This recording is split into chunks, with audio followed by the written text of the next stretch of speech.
course it would be raining. Do stop grumbling, Ed. 10 to 1 it will clear up in an hour or so. And in the meantime, we're pretty well off. There's a wireless and lots of books. A wireless and lots of books? I thought we said last night we were exploring today. Once there were 4 children whose names were Peter, Susan, Edmund, and Lucy. This story is about something that happened to them when they were sent away from London during the war because of the air raids. They were sent to the house of an old professor who lived in the heart of the country. He had no wife, and he lived in a very large house with a housekeeper called Mrs. Macready and 3 servants. You won't see any of those things today. The children had imagined the splendid time they would have here.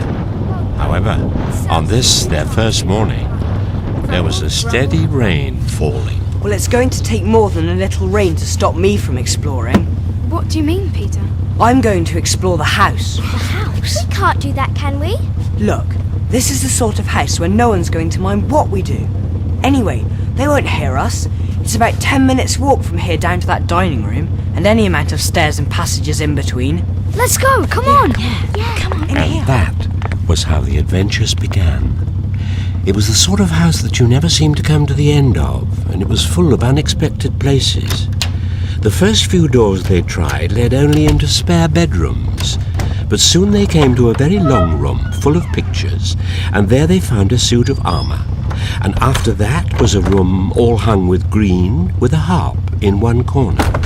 And then came 3 steps down and 5 steps up, and then a kind of little upstairs hall, and a door that led out onto a balcony, and then a whole series of rooms that led into each other and were lined with books. And shortly after that, they looked into a room that was quite empty, except for one big wardrobe, the sort that has a looking glass in the door. Nothing in here. Oh, I want to look in that wardrobe. Look if you want, but we're going on. Come on, let's go down here. No, I want to go down here. But it's such a lovely wardrobe. I wonder if it's locked. It isn't. Oh, fur coats. I love fur coats. There was nothing Lucy liked so much as the smell and feel of fur. She immediately stepped into the wardrobe and got in among the coats and rubbed her face against them, leaving the door open, of course, because she knew that it was very foolish to shut oneself up into any wardrobe. Soon she went further in and found... Oh, there's a second row of coats. It was almost quite dark in there, and she kept her arms stretched out in front of her so as not to bump her face into the back of the wardrobe. She took a step further in, then 2 or 3 steps, always expecting to feel woodwork against the tips of her fingers, but she didn't. This must be a simply enormous wardrobe. What is that? Mothballs? It feels cold. This is very strange. Ouch! Lucy was no longer rubbing her face against soft fur, but against something hard and rough and even prickly. It feels like branches of trees. And then she saw that there was a light ahead of her, not a few inches away where the back of the wardrobe ought to have been, but a long way off. Something cold and soft was falling on her. A moment later she found that she was standing in the middle of a wood at night time with snow under her feet and snowflakes falling through the air. What? These are trees. Am I in a wood? But it doesn't make sense. I can see the wardrobe back through the trees, even the daylight of the room. Shall I go forward? I can always get back if anything goes wrong. I do wonder what that light is. In about 10 minutes, she reached the source of the light. It's a lamppost. I wonder why there's a lamppost in the middle of a wood. Lucy saw that a very strange person had stepped out from among the trees into the light of the lamppost.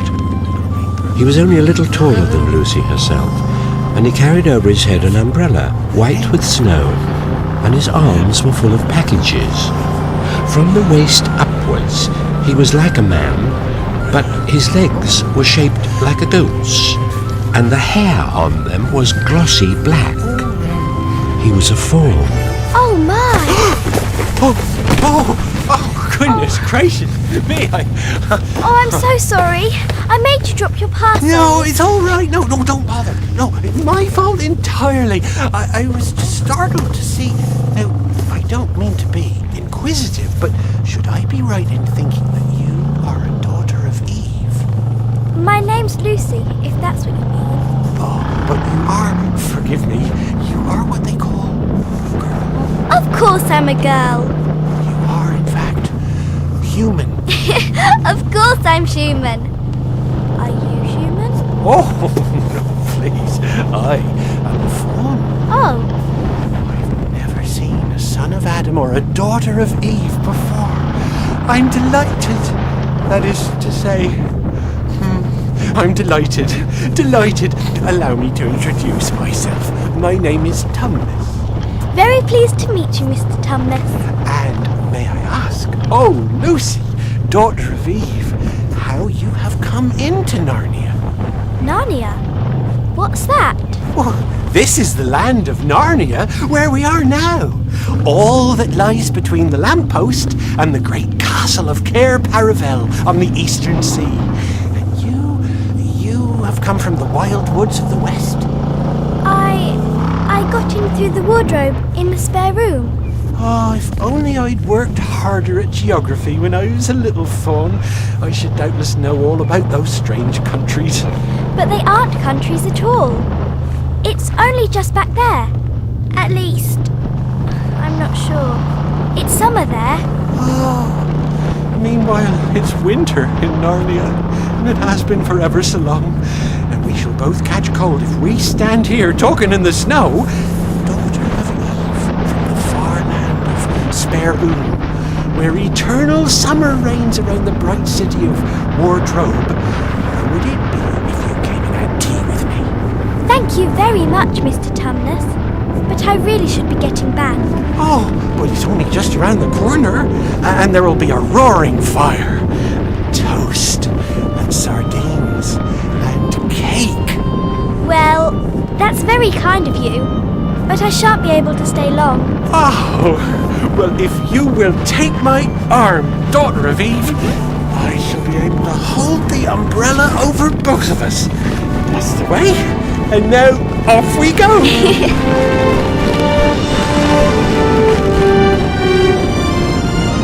Lucy and the fawn had not gone far before they came to a place where the ground became rough and there were rocks all about and little hills up and little hills down. At the bottom of one small valley, Mr. Tumnus turned suddenly aside, as if he were going to walk into an unusually large rock, but at the last moment Lucy found he was leading her into the entrance of a cave. As soon as they were inside, she found herself blinking in the light of a wood fire. Now we shan't be long. I'll put the kettle on. Lucy thought she had never been in a nicer place. It was a little, dry, clean cave of reddish stone with a carpet on the floor and two little chairs and a table and a dresser and a mantelpiece over the fire, and above that a picture of an old fawn with a grey beard. In one corner there was a door, which Lucy thought must lead to Mr. Tumnus's bedroom, and on one wall was a shelf full of books. Now, daughter of Eve, here is your tea. Lightly boiled egg, sardines on toast, buttered toast with honey, and then a sugar-topped cake. Oh, thank you. I had no idea anyone lived in a forest like this. Oh, is it dreary to you? Dreary? Not at all. Oh, it's dreary to me. It's been such a long time. A long time since what? Oh, since the days when we had midnight dances with the nymphs in the wells and the dryads who lived in the trees. Hunting parties after the milk-white stag who could give you wishes if you caught him. Or the wild red dwarfs in the deep mines and caverns far beneath the forest floor, who we would feast with and then go treasure seeking. It sounds delightful. The days of summer when the woods were green, and old Silenus on his fat donkey would come to visit us, and sometimes Bacchus himself. And then the streams would run with wine instead of water, and the whole forest would give itself up for jollification for weeks on end. There was a tune we used to play. Now, what was the tune? Oh, where's my pipe? Here.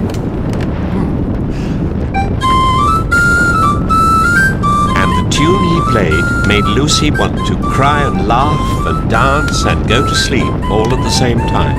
It must have been hours later. She shook herself and said, Oh, Mr. Tumnus, I'm so sorry to stop you, and I do love that tune, but really, I must go home. I only meant to stay for a few minutes. Oh, it's no good now, you know. No good? What do you mean? I've got to go home at once. The others will be wondering what's happened to me. It's no good. Mr. Tumnus, whatever is the matter? Why are you crying? Oh, please, Mr. Tumnus, don't cry. What's the matter? Aren't you well? Here, take my handkerchief.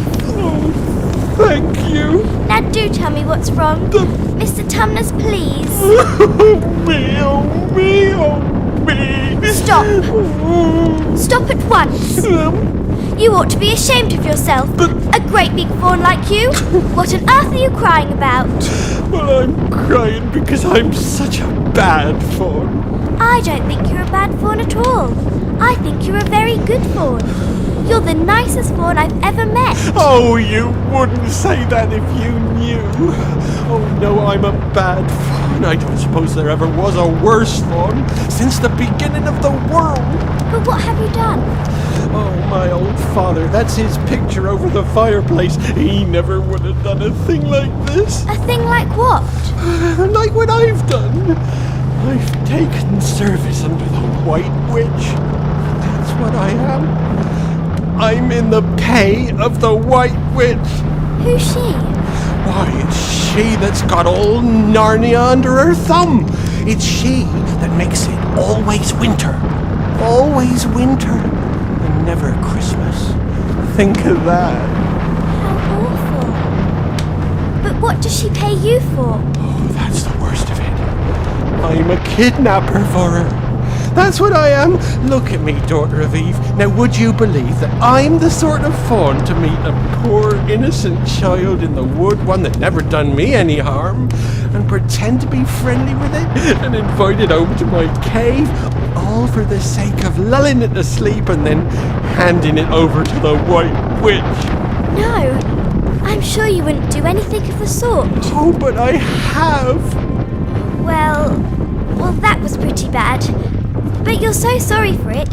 I'm sure you would never do it again. Oh, daughter of Eve, don't you understand? It isn't something I have done.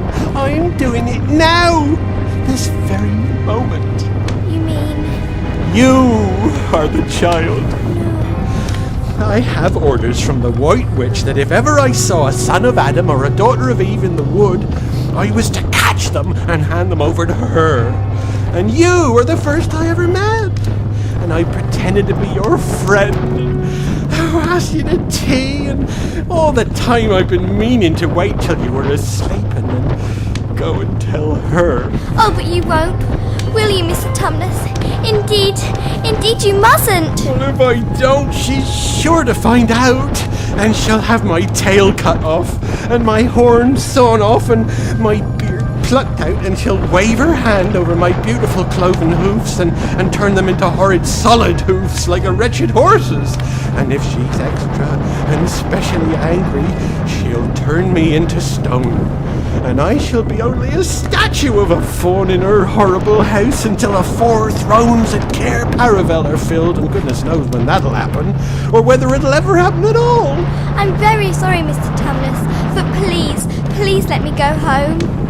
Oh, of course I will. Of course, I've got to. I see that now. I hadn't known what humans were like before I met you. Of course I can't give you up to the witch. Not now that I know you. But you must be off at once. I'll see you back to the lamppost. I suppose you can find your own way from there back to spare room and wardrobe. I'm sure I can. Well, we must go as quietly as we can. The whole wood is full of her spies. Even some of the trees are on her side. Quickly now. The journey back was not at all like the journey to the Fawn's cave. They stole along as quickly as they could without speaking a word, and Mr. Tumnus kept to the darkest places. Lucy was relieved when they reached the lamppost again. Can you ever forgive me for what I meant to do? Why, of course I can. And I do hope you won't get into dreadful trouble on my account. Farewell, daughter of Eve. Perhaps I may keep the handkerchief. Yes, of course. Goodbye. Lucy ran towards the far-off patch of daylight through the trees in the distance. And presently, instead of rough branches brushing past her, she felt coats. And instead of crunching snow beneath her feet, she felt wooden boards. And all at once she found herself jumping out of the wardrobe into the same empty room from which the whole adventure had started. I'm here! I'm here! I've come back! I'm all right! Peter! Susan! Edmund! Keep your voice down, Lucy. But I've come back! What on earth are you talking about? Haven't you all been wondering where I was? So you've been hiding, have you? Poor old Lou. Hiding, and nobody noticed. You'll have to hide longer than that if you want people to start looking for you. But I've been away for hours and hours. Batty. She's gone quite batty. What do you mean, Lou? What I said. It was just after breakfast when I went into the wardrobe. And I've been away for hours and hours and had tea and all sorts of things have happened. Don't be silly, Lucy. We've only just come out of that room a moment ago. And you were there then. She's not being silly at all.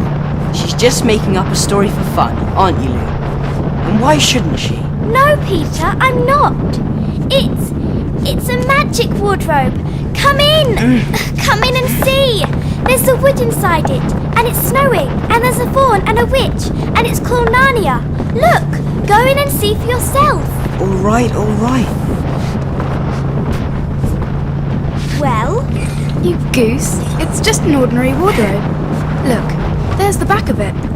She's right, Lou. Feels like the back of a wardrobe to me as well. It was a jolly good hoax, Lou. You'd really taken us in, I must admit. We half believed you. I didn't. But it wasn't a hoax at all. Really and truly. It was all different a moment ago. Honestly, it was. I promise. Come, Lou. That's going a bit far. You've had your joke. Hadn't you better drop it now? But it wasn't a joke. It was real. It was. It was. Oh dear. What's gotten into her?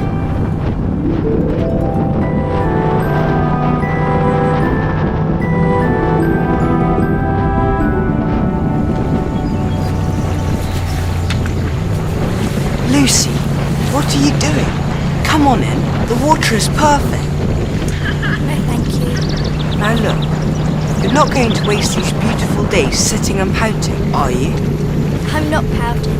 Then let's go into the wood and find some of those birds we were talking about. How about that? I'd really rather not. Lucy, this is silly. You're going to spoil the summer for us all if you persist in pouting over a bad joke. It isn't worth it. It wasn't a joke. I keep telling you. Hey, Lucy! Did you explore the cupboards in the kitchen? There may be some new worlds in them you can discover. Stop it, Edmund. Oh, I have a rather large desk drawer in my room. Maybe you can find a small island in it. That's enough, Edmund. Lucy, please come and play. No, Peter. Thank you anyway. See yourself.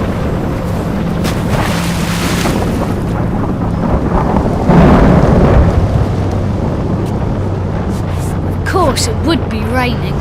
Don't start your grumbling again. We've had days and days of glorious sunshine. What are we going to do? And don't say we've got the wireless and lots of books. How about a game of hide and seek? That would be fun. Lucy, I suppose. who'll be it first? All right, I will. Then let's go. 1, 2, 3.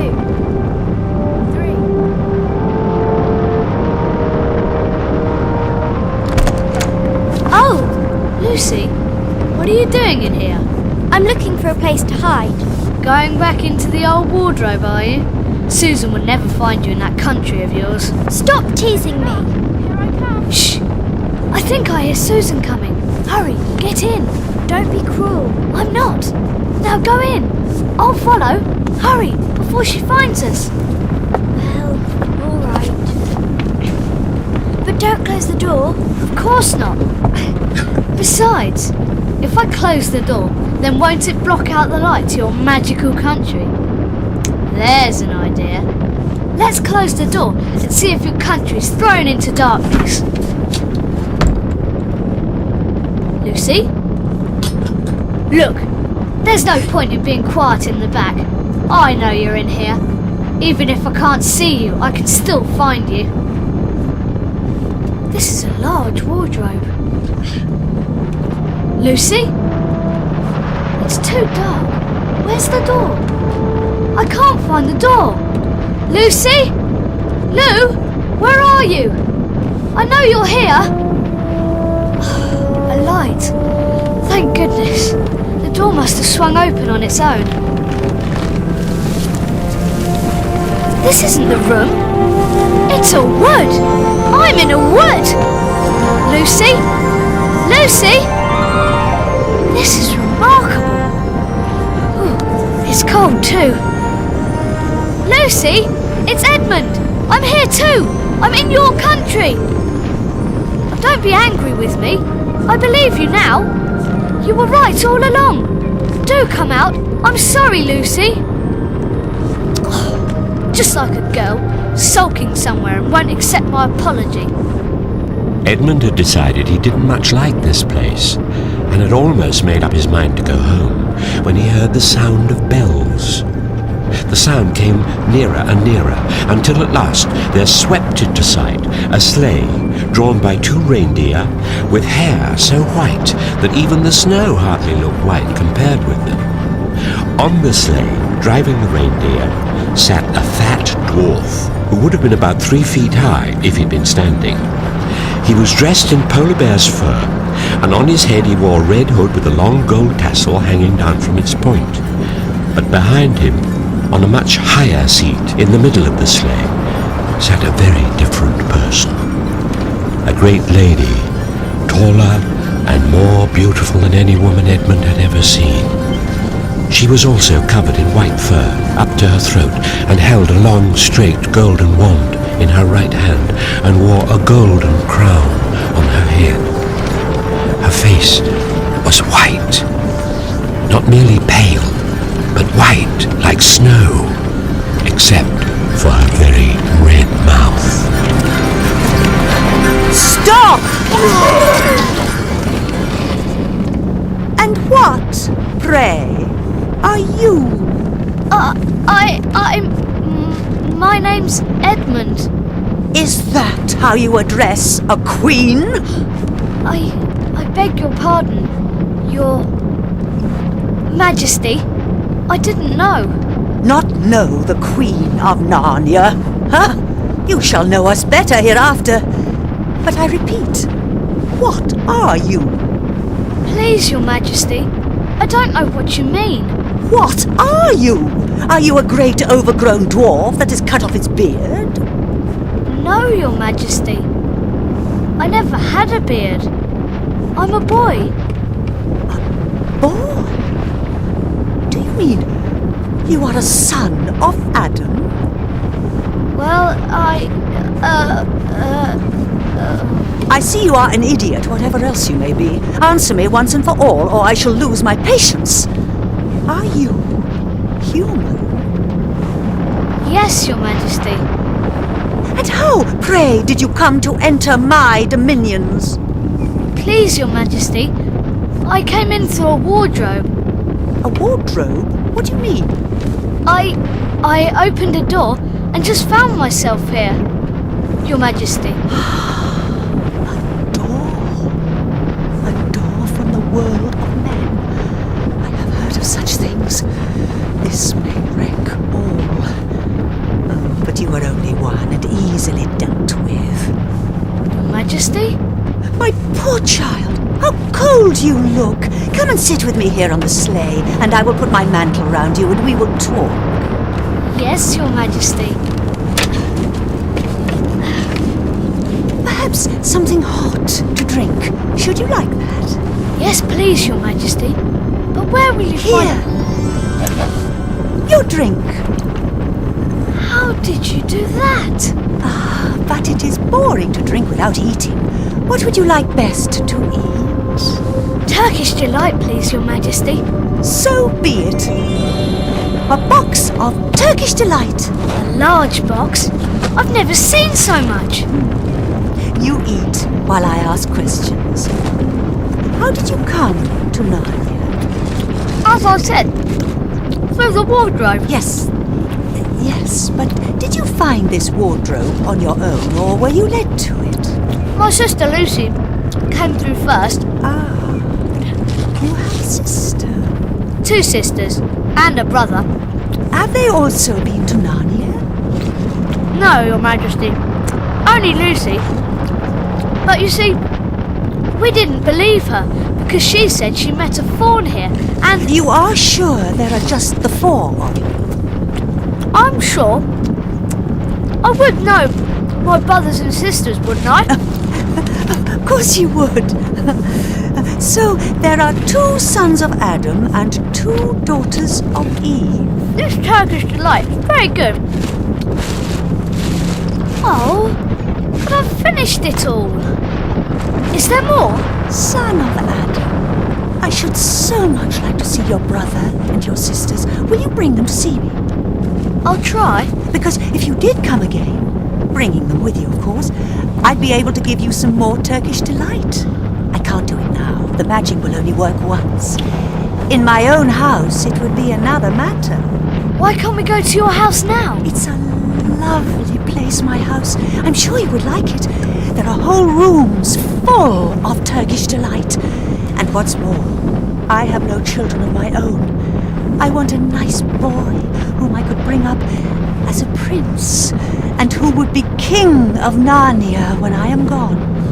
Truly? The prince would wear a gold crown and eat Turkish delight all day long. And you are much the cleverest and handsomest young man I have ever met. I think I would like to make you the prince someday when you bring the others to visit me.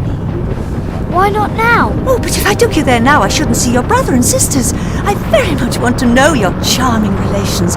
You are to be the prince, and later on, the king. That is understood. But you must have courtiers and nobles.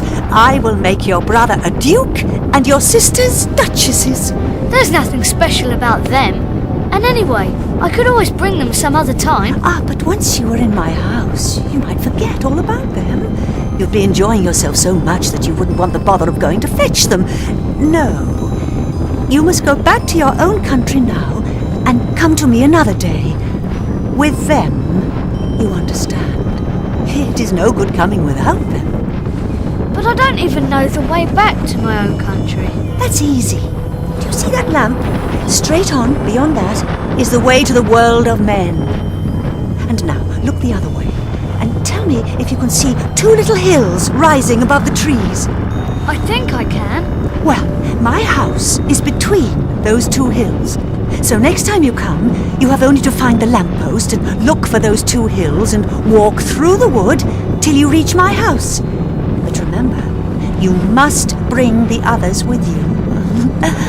I might have to be very angry with you if you came alone. I'll do my best. Now, get out. Yes, Your Majesty. And by the way, You needn't tell them about me. It would be fun to keep it a secret between us two, wouldn't it? Make it a surprise for them. Just bring them along to the Two Hills. A clever boy like you will easily think of some excuse for doing that. And when you come to my house, you could just say, "Let's see who lives here," or something like that. I'm sure that would be best. If your sister has met one of my fawns, she may have heard strange stories about me. Nasty stories that might make her afraid to come to me. Fawns will say anything, you know, and now... Please, could I just have one last piece of Turkish delight to eat on my way home? No, you must wait until next time. Drive on. Thank you, Your Majesty. Next time. Don't forget, come soon. That was the best Turkish delight I've ever had. Edmund! So you got in too. Isn't it wonderful? Oh, don't go on about it. I see you were right, and it is a magical wardrobe after all. I'll say I'm sorry if you like. But where on earth have you been all this time? I've been looking for you everywhere. If I'd known you got in, I'd have waited for you. I've been having lunch with dear Mr. Tumnus, the fawn, and he's very well, and the White Witch has done nothing to him for letting me go. So he thinks she can't have found out, and perhaps everything's going to be all right after all. White Witch? Who is she? She's a perfectly terrible person. She calls herself the Queen of Narnia, though she has no right to be queen at all. And all the fauns, and dryads and naiads, and dwarfs and animals, at least all the good ones, simply hate her. And she can turn people to stone, and do all kinds of horrible things. And she has made a magic spell so that it is always winter in Narnia. Always winter, but it never gets to Christmas. Oh, and she drives around in a sleigh drawn by reindeer, with her wand in her hand, and she wears a crown on her head. Who told you all this stuff about the White Witch? Mr. Tumnus, the fawn. Well, you can't always believe what fawns say. Who said so? Everyone knows it. Ask anybody you like. But it's pretty poor sport standing here in the snow. Let's go home. Yes, let's. Oh, Edmund, I am glad you got in too. The others will have to believe in Narnia now that we both have been here. What fun it will be. Here's the wardrobe. I say, you do look awful, Edmund. Do you feel well? I'm alright. Come on then, let's find the others. What a lot we shall have to tell them. And what wonderful adventures we shall have now that we're all in it together.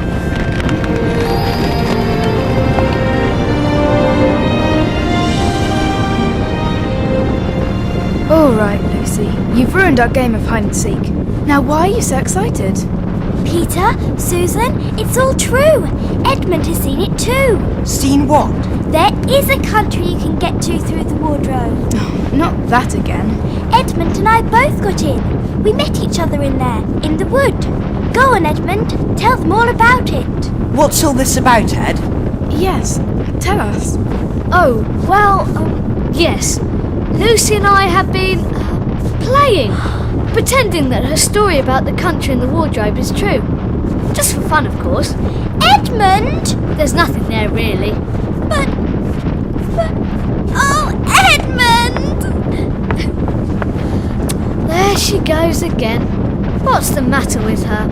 That's the worst of young kids. They always Shut up, Edmund! You've been perfectly beastly to Lou ever since she started this nonsense about the wardrobe.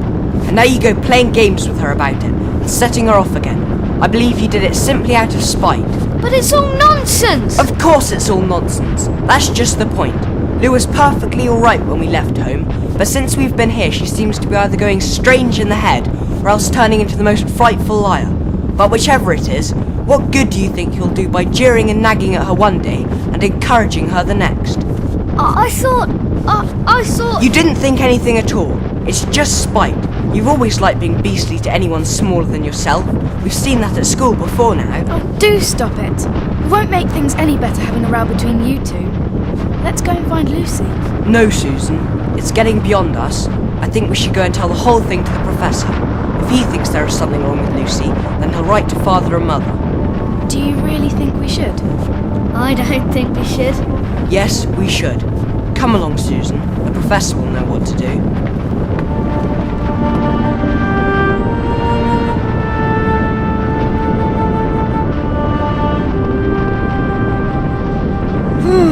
This is a very interesting story you've told. It's Lucy's story, not ours, Professor. We don't know what to do. Allow me to ask a simple question. How do you know that your sister's story is not true? True? Oh, but Professor, But Edmund said that they'd only been pretending. That is a point which certainly deserves consideration, very careful consideration. For instance, if you will excuse me for asking the question, does your experience lead you to regard your brother or your sister as the more reliable? I mean, which is the more truthful? That's the funny thing about it, sir. Up till now, I'd have said Lucy every time. And what do you think, my dear? Well, in general, I'd say the same. But this couldn't be true. All this about the wood and the fawn. That is more than I know. And a charge of lying against someone whom you've always found truthful is a very serious thing. Very serious thing indeed. We were afraid it might be something worse than lying. We thought there might be something wrong with Lucy. Madness, you mean? Oh, you can make your minds easy about that. One has only to look at her and talk to her to see that she's not mad. But then... Logic. Why don't they teach logic at these schools? There are only three possibilities. Either your sister is telling lies, or she is mad, or she is telling the truth.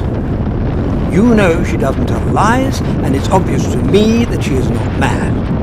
For the moment then, and unless any further evidence turns up, we must assume that she is telling the truth. But how could it be true, sir? Why do you say that? Well, for one thing, if it was real, why doesn't everyone find this country every time they go to the wardrobe? I mean, there was nothing there when we looked. Even Lucy didn't pretend there was. What has that to do with it? Well, sir, if things are real, then they're there all the time. Are they? But there was no time. Lucy had no time to have gone anywhere, even if there was such a place. She came running after us the very moment we were out of the room. It was less than a minute, and she pretended to have been away for hours. That is the very thing that makes her story so likely to be true. If there really is a door in this house that leads to some other world, if, I say, she had got into another world, I should not be at all surprised to find that the other world had a separate time of its own, so that however long you stayed there, it would never take up any of our time. On the other hand, I don't think many girls of her age would invent that idea for themselves.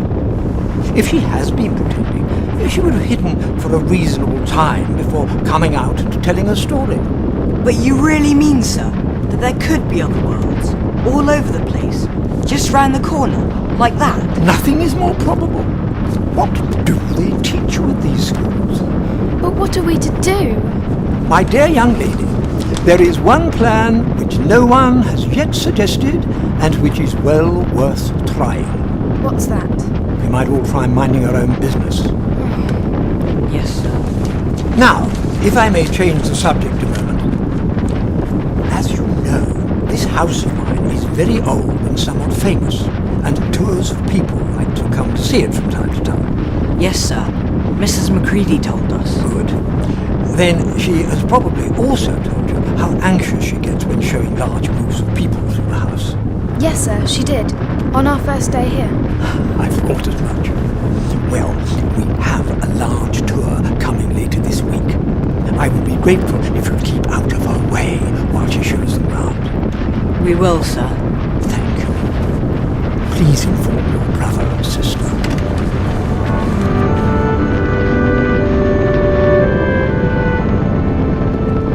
What do you think of this suit of armour, Edmund? I think it's very large. Do you think that we could both fit into it? I don't know. Shall we try? Oh, yes. Peter! Edmund! Mrs. Macready's coming with a tour! Oh, no! Let's go through to the green room. Come on, hurry up this way. So the four of them made off through the door at the far end of the room. But when they had got out into the green room and beyond it into the library, they suddenly heard voices ahead of them and realized that Mrs. Macready must be bringing her tour of sightseers up the back stairs.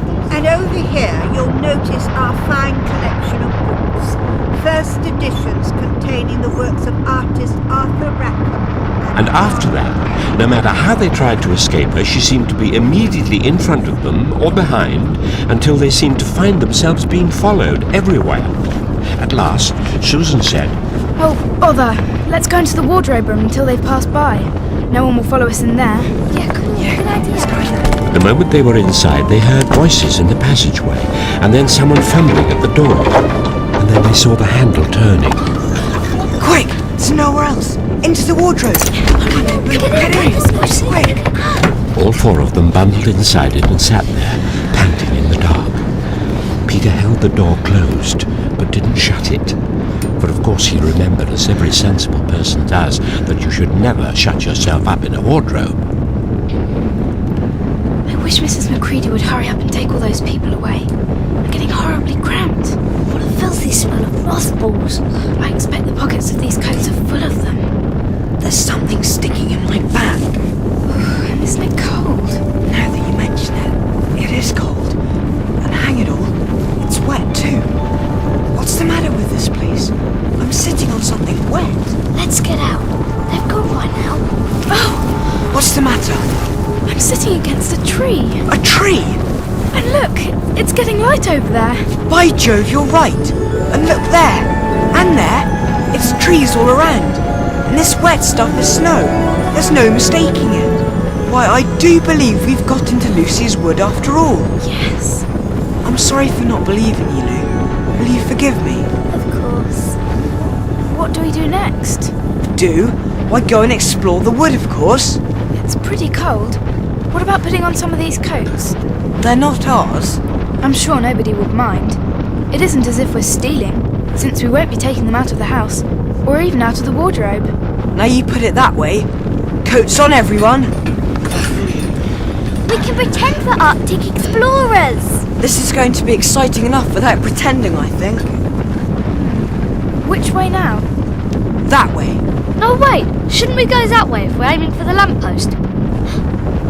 What did you say? I said... We heard what you said, Edmund. You really were here, and you made out that Lucy was telling lies. Of all the poisonous little beasts. Which says it all, I suppose. You be the leader, Lucy. Goodness knows you deserve it. Where do you want to take us? What about going to see Mr. Tumnus? He's the nice fawn I told you about. All right, to Mr. Tumnus it is.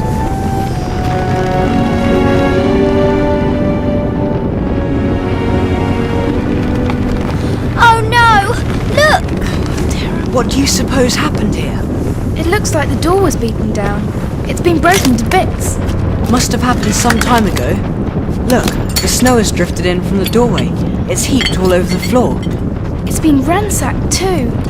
It's as if someone threw the fire all over the room. Oh look! This was a picture of Mr. Tumnus's father. Slashed to shreds with a knife, I'd say. This is a pretty good washout. Not much good coming here. What's this? Did someone leave a note? What does it say? I can't read it in this light. Let's get out into the open air. That's much better. The former occupant of these premises, the Fawn Tumnus, is under arrest and awaiting his trial on a charge of high treason against Her Imperial Majesty, Jardas, Queen of Narnia, Chatelaine of Cair Paravel, Empress of the Lone Islands, etc. Also, of comforting her said Majesty's enemies, harbouring spies, and fraternising with humans. Signed, Morgrim, Captain of the Secret Police. Long live the Queen. I don't know that I'm going to like this place after all. Who is this Queen, Lucy? Do you know anything about her? She isn't a real queen at all. She's a horrible witch, the White Witch. Everyone, all the wood people, hate her. She's made an enchantment over the whole country, so it's always winter here and never Christmas. I wonder if there's any point in going on. I mean, it doesn't seem particularly safe here, and it looks as if it won't be much fun either. and it's getting colder every minute, and we've brought nothing to eat. What about just going home? Oh, we can't. We can't. Don't you see? We can't go home now. Not after this. It's all on my account that the poor fawn has got into this trouble. He hid me from the witch and showed me the way back. That's what it meant by comforting the Queen's enemies and fraternising with humans. We simply must try to rescue him. A lot we can do. We haven't even got anything to eat. Oh, do shut up, Edmund. What do you think, Susan? I have a horrid feeling that Lucy is right. I don't want to go a step further, and I'd wish we'd never come. But I think we must try and do something for Mr. whatever his name is, the fawn. That's what I feel too. Though I'm worried about having no food with us for the journey. I'd vote for going back and getting something from the kitchen. Only there doesn't seem to be a certainty of getting into this country again once you've gone out of it. I think we'll have to go on. So do I. So do I. If only we knew where the poor chap was imprisoned. Wait, what was that? It came from over there. Can you see what it is? Yes. I know. It's a beaver. Do you see the tail? Oh, it's signalling to us. I think it wants us to go over there. And it wants us to go quietly. What do you think, Lucy? Should we go to it or not? I think it's a nice beaver. Yes, but how do we know? Shan't we have to risk it? I mean, it's no good standing here. Look, it's waving to us again. Come on, let's give it a try. We'll keep close together. We ought to be a match for one beaver if it turns out to be an enemy of some sort. Careful. Pardon me. Are you signalling us? Further in. Come further in. It talks! Why wouldn't it? It's a magical country, isn't it? Point taken. Shh. Come right in here, into the wood. We're not safe in the open. That's better, much better. Now, are you the sons of Adam and the daughters of Eve? We're some of them. Shh, not so loud, please. We're not safe even here. Who are you afraid of? There's no one here but ourselves. There are the trees. They're always listening. Most of them are on our side, but there are trees that would betray us. To her. You know who I mean? If it comes to talking about size, how do we know you're a friend? Not meaning to be rude, Mr. Beaver, but we're strangers. Quite right, quite right. Here's my token. A handkerchief. Oh, of course. It's my handkerchief. The one I gave to poor Mr. Tumnus. That's right. Poor fellow got wind of the arrest for what actually happened and handed this over to me.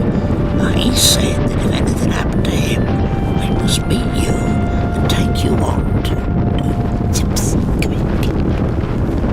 They say Aslan is on the move. Perhaps has already landed. And now a very curious thing happened. None of the children knew who Aslan was, but the moment the beaver had spoken these words, everyone felt quite different, as if something jumped inside of them. Edmund felt a sensation of mysterious horror. Peter felt suddenly brave and adventurous. Susan felt as if some delicious smell or some delightful strain of music had just floated by her. And Lucy got the feeling you have when you wake up in the morning and you realize that it's the beginning of the holidays or the beginning of summer. And what about Mr. Tumnus? Where is he? Shh, not here. I must bring you where we can have a real talk. And also dinner. Come now, follow me. Follow me.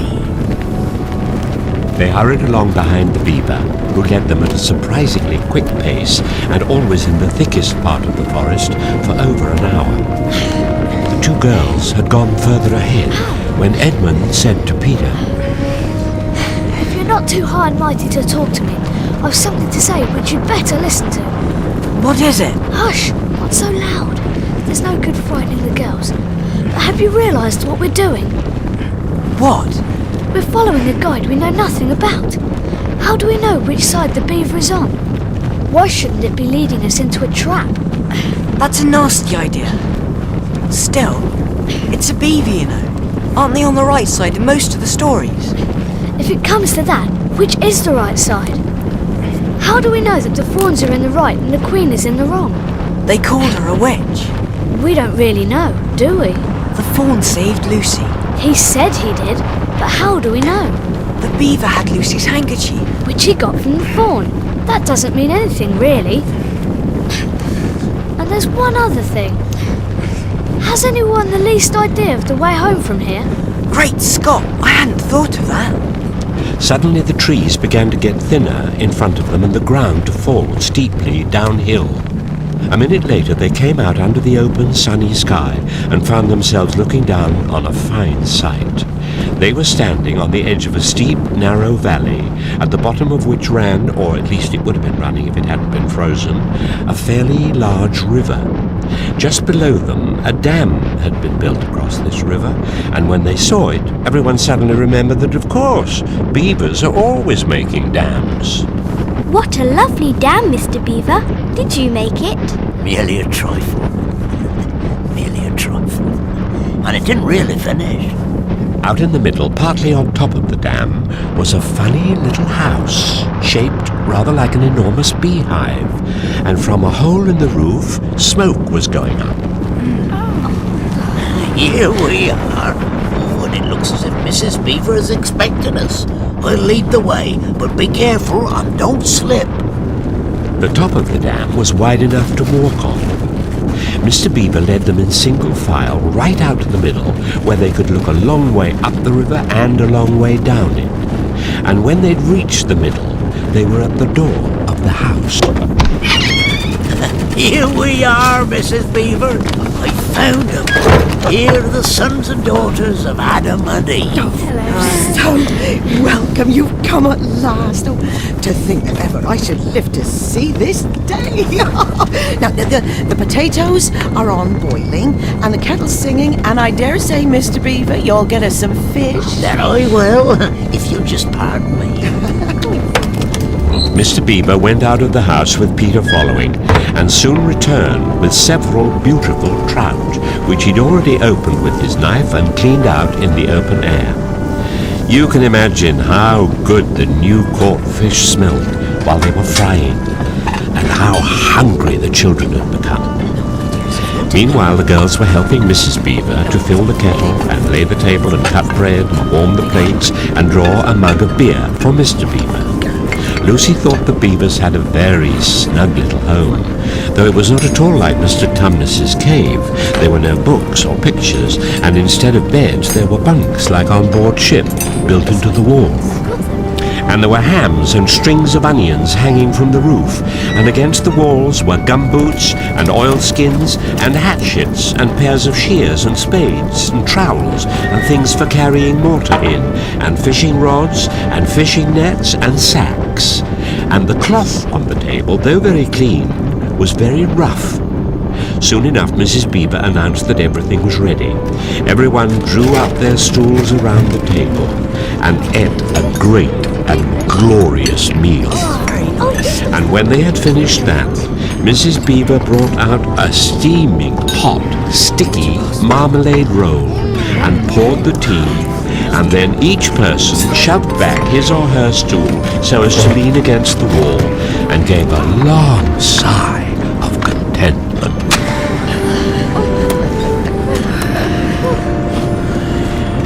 And now we can get on to business. It's snowing again. Now that's all the better, because it means we shan't have any visitors. And if anyone should have been trying to follow you, he wouldn't find any tracks. Do please tell us what's happened to Mr. Tumnus. Now that's bad. That's a very, very bad business. There's no doubt he was taken off by the police. I got that from a bird who saw it done. But where's he been taken to? Well, they were heading northwards when they were last seen. And we all know what that means. No, we don't. I'm afraid it means they were taking him to her house. What will they do to him, Mr. Beaver? You can't exactly say for sure.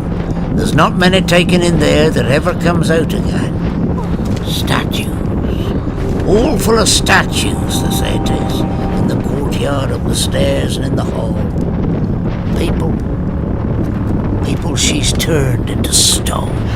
Oh. But Mr. Beaver, can't we... I mean, we must do something to save him. It's too dreadful, and it's all on my account. I don't doubt you'd save him if you could, dearie. But you've no chance of getting into that house against her will and ever coming out alive. Couldn't we have some strategy? I mean, couldn't we dress up as something? Or pretend to be peddlers or anything? Or watch till she was gone out? Or... Oh, hang it all, there must be some way. No. This fawn saved my sister at his own risk, Mr. Beaver. We can't just leave him to have that done to him. It's no good, son of Adam. No good you're trying, of all people. But know that Aslan is on the move. Oh, yes. Tell us about Aslan. Who is Aslan? Aslan? Why, don't you know? He's the king.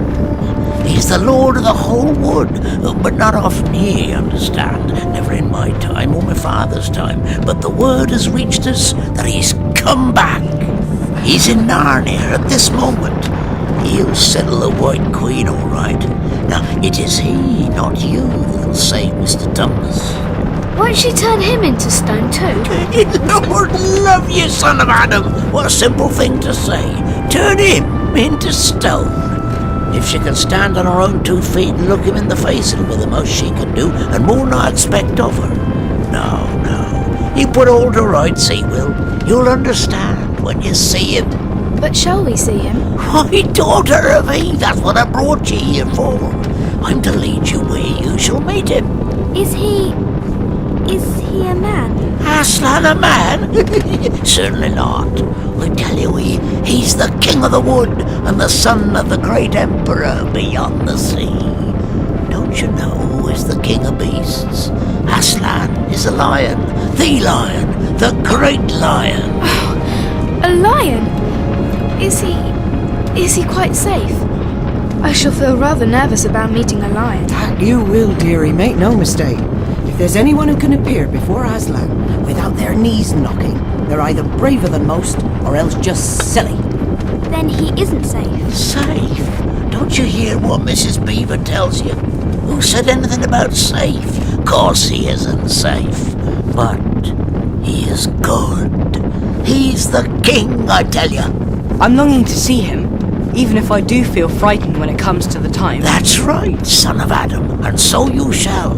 Word has been sent that you're to meet him tomorrow, if you can, at the stone table. Where's that? I'll show you. It's down the river. It's a good step from here. I'll take you to it. But what about poor Mr. Tumnus? The quickest way you can help him is by going to meet Aslan. Once he's with us, then we can begin doing things. And not that we don't need you to, we do. For we have an old rhyme that says, when Adam's flesh and Adam's bone sits at Cair Paravel enthroned, the evil time will be over and done. So things must be drawing near their end now. He's coming.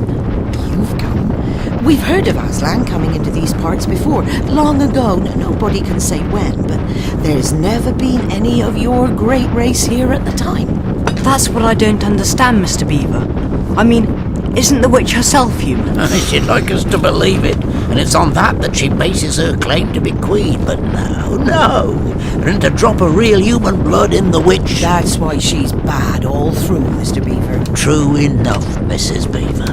In general, when you meet anything that's going to be human and isn't yet, or used to be human once and isn't now, or ought to be human and isn't, you keep your eyes on it, and you feel for your hatchet. And that's why the witch is always on the lookout for any humans in Narnia. She's been watching for you this many a year, and if she knew there were 4 of you, she'd be more dangerous still.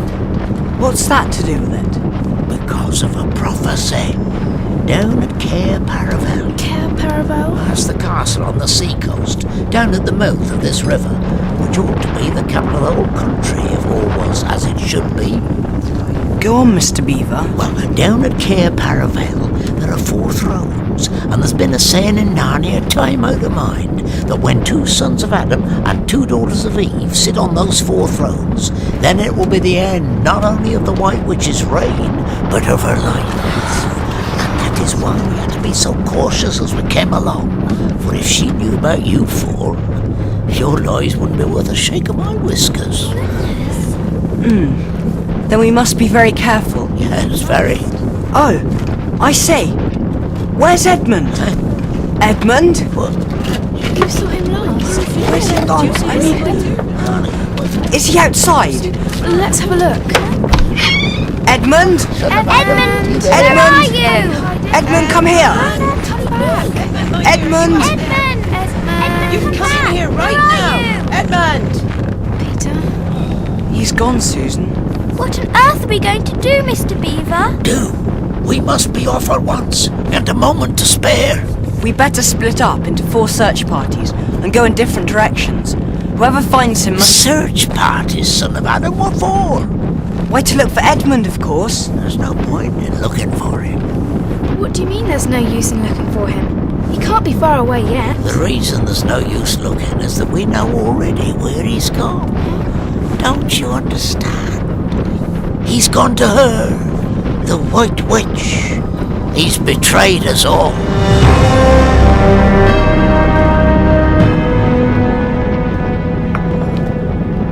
There you are, dearies. Feeling warmer? Yes, thank you. Oh, surely. Oh, really? Edmund can't have done that. He can't have gone off to betray us. Can't he? Has he been in this country before? Has he ever been here alone? Yes, I'm afraid he has. Did he tell you what he'd done or who he'd met? Well, no, he didn't. Then mark my words, he's already met the White Witch and joined her side. No doubt she told him where she lives. I didn't like to mention it before, he being your brother and all, but the moment I set eyes on him, I says to myself, treacherous. He had the look of one who's been with the witch and eaten her food. You can always tell them if you've lived long enough in Narnia. Something about their eyes. All the same, we still have to go and look for him. He's our brother after all, even if he is rather a little beast. And he's only a kid. Go to the witch's house. Don't you see that the only chance of saving either him or yourselves is to keep away from her? How do you mean? Why, all she wants is to get all 4 of you. Once you were all 4 inside her house, her job would be done, and there'd be 4 new statues in her collection before you had time to speak. But she'll keep him alive as long as he's the only one she's got. She'll want to use him as a decoy, as bait to catch the rest of you with. Can no one help us? Only Aslan. We must go on and meet him. That's our only chance now. Do we know when your brother slipped away? Or was he here when I told you that the place for meeting Aslan was the stone table? I don't remember. Because if he was, then the witch will simply slay down in that direction and get between us and the stone table to catch us. But that isn't what she'll do first. Not if I know her. The moment that Edmund tells her that we're all here, she'll set out to catch us this very night. And if he's been gone about, half an hour, she'll be here in about another 20 minutes. You're right, Mrs. Beaver. We must all get away from here. Not a moment to lose. Now get your coats, find some food.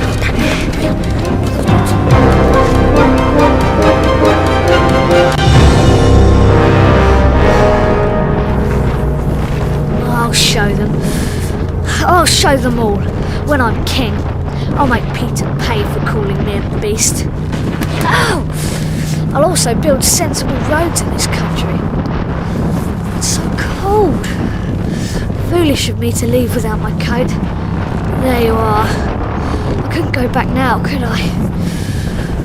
Oh, I hope the Queen has another one of those hot drinks for me. Oh, and that Turkish delight. Who do they think they are, calling her a witch? They have no right to say nasty things about her. She was jolly nice to me. Anyway, she's better than that awful Aslan. At least the snow's stopped. But it's still so cold. This is Peter's fault. If he hadn't have been so unkind to me, I might have stayed with the beavers. When I'm king, he'll see. Oh, Is that the Queen's house? It must be. It looks like a castle. It's so dark though. I wonder if anyone's there. Edmund had to go right round to the far side of the castle before he found the door. It was a huge arch, but the great iron gates stood wide open.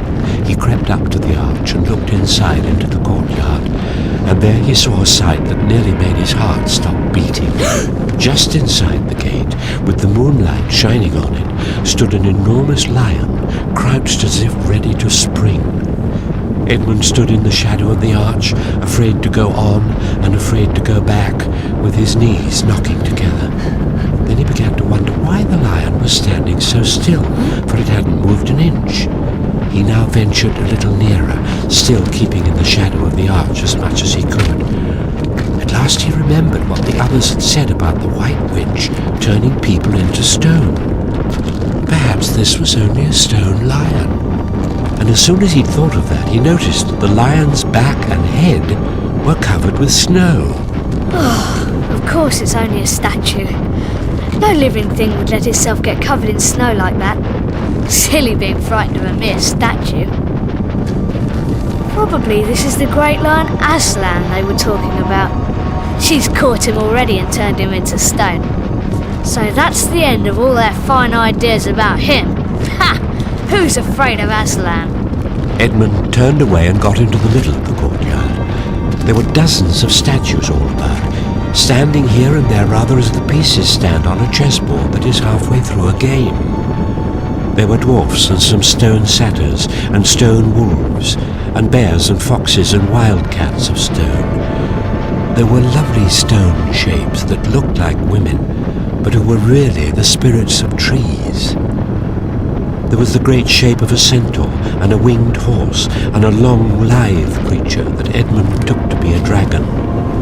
They all looked so strange standing there, perfectly lifelike and also perfectly still, that it was eerie work crossing the courtyard. He saw a dim light showing from a doorway on the far side of the courtyard. He went to it. There was a flight of stone steps going up to an open door. Across the threshold lay a great wolf. Oh! Another stone wolf. That's all right. It can't hurt me.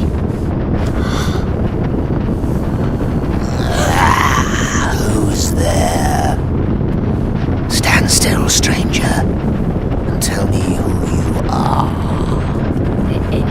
If you please, sir, my name's Edmund, and I'm the son of Adam that Her Majesty met in the woods the other day, and I've come to bring her the news that my brother and sisters are in Narnia, quite close, in the beaver's house.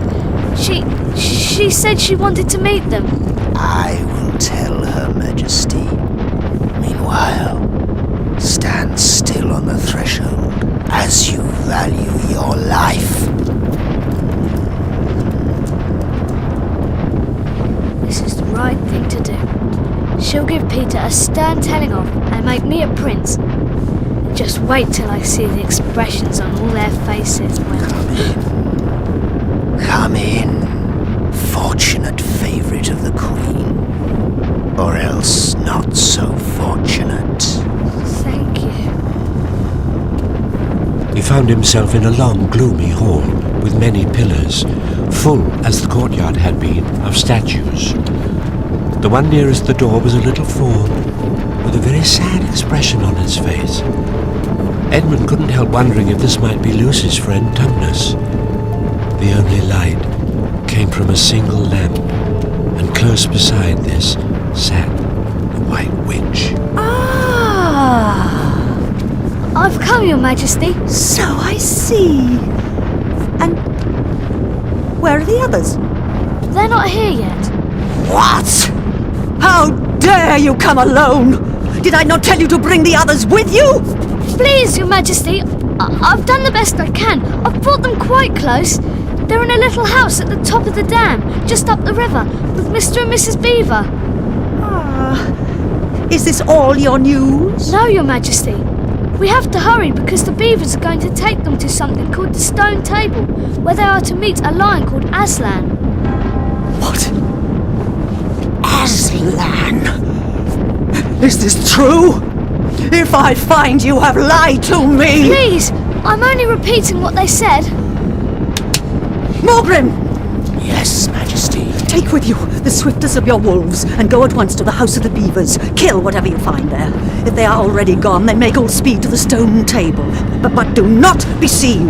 Wait for me there, in hiding. I, meanwhile, must go many miles to the west before I find a place where I can drive across the river. You may overtake these humans before they reach the stone table. You will know what to do if you find them. I hear and obey, O Queen. Dwarf, make ready our sleigh, and use the harness without bells. Hurry! Yes, Majesty. Please, Your Majesty, could I have some Turkish delight? Silence. Fool!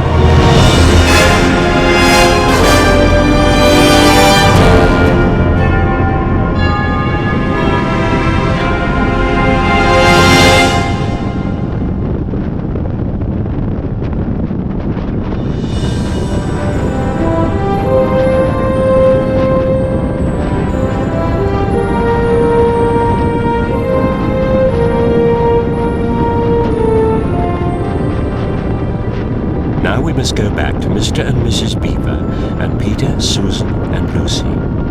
Mrs. Beaver wisely packed a load of food for each of them to take for their journey. They then realized that they wouldn't get to the stone table ahead of the witch, since they were on foot and she was in a sleigh. We can't get there before her, but we can keep under cover and go by ways she won't expect. And perhaps we'll get through. The snow had stopped, and the moon had come up when they began their journey. Mr. Beaver led them along a very rough sort of path among the trees into a valley. Let's keep down here as much as possible. You couldn't bring a sleigh down here. They walked and walked and walked, and the sacks they carried felt heavier and heavier. The moon disappeared, and the snow began to fall once more. Just as they were so tired that they each thought they couldn't take another step, Mr. Beaver led them up a steep hill into the very thickest bushes. He vanished into a little hole in the bank, which had been almost hidden under the bushes until he were quite on top of it. They followed him in. Whatever is this? It's an old hiding place for beavers in bad times. It's not much of a place, but we must get a few hours' sleep. It was very small, so that when they lay down, they were all a bundle of clothes together. And what with that and being warmed up by their long walk, they were really rather snug. Everyone went straight to sleep. It seemed only the next minute, but was actually the next morning when they awoke to the sound of jingling bells. Stay here till I come back. Is it the witch? Wait and see. Do you hear that? Oh no! He's been seen! The witch has caught him! Oh, It's all right. It's all right. Come out, Mrs. Beaver. Come out, sons and daughters of Adam and Eve. It isn't her. Oh. This is a nasty knock for the witch. It looks as if her power were already crumbling. What do you mean, Mr. Beaver? Well, didn't I tell you that she'd make it always winter and never Christmas? Didn't I tell you? Well, you just come and see. See what? What is... it's Father Christmas! Look! It's Father Christmas! I've come! At last! She has kept me out for a long time, but I have finally got in. Aslan is on the move. The witch's magic is weakening.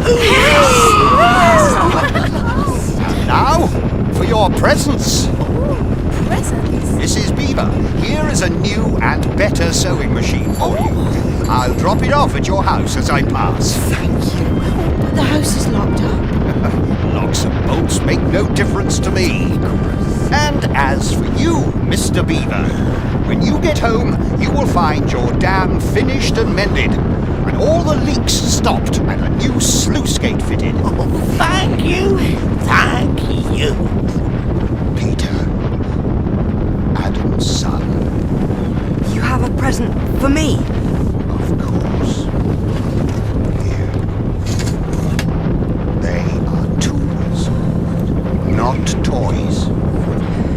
time to use them is perhaps near at hand.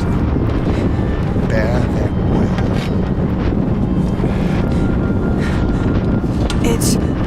It's a sword and a shield.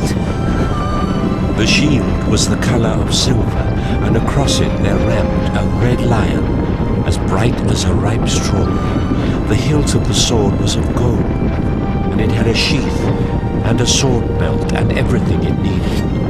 And it was just the right size and weight for Peter to use. Susan, Eve's daughter. Here, sir. Here is a bow and a quiver full of arrows, and a little ivory horn. You must use the bow only in great need. I don't mean you to fight in the battle.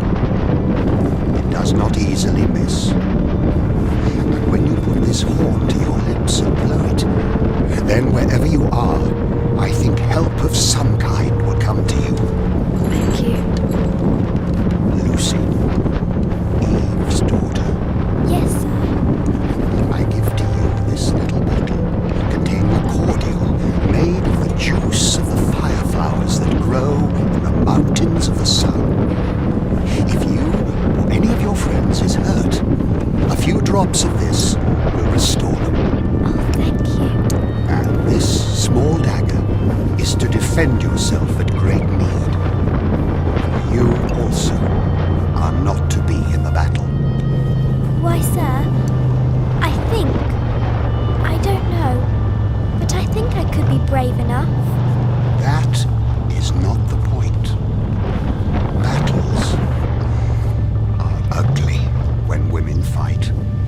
Then he brought out a large tray containing 5 cups and saucers, a bowl of lump sugar, a jug of cream, and a great big teapot, all sizzling and piping hot. Here is something for the moment, for you all. Merry Christmas! Long live the true king! Merry Christmas! Long live the true Merry Christmas! Merry Christmas! Thank you. live the king! Goodbye. Goodbye! Merry Christmas.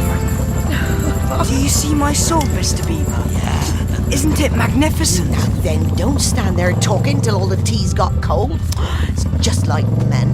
Come and help carry the tray down. We'll have breakfast. What a mercy, I thought to bring the bread knife. Oh, we must be quick. It's time to be moving on now. Let's have a cup of tea first.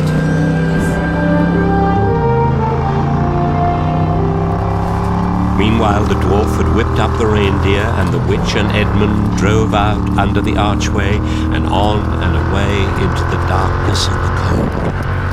This was a terrible journey for Edmund, who had no coat at all because he'd left it at the Beavers.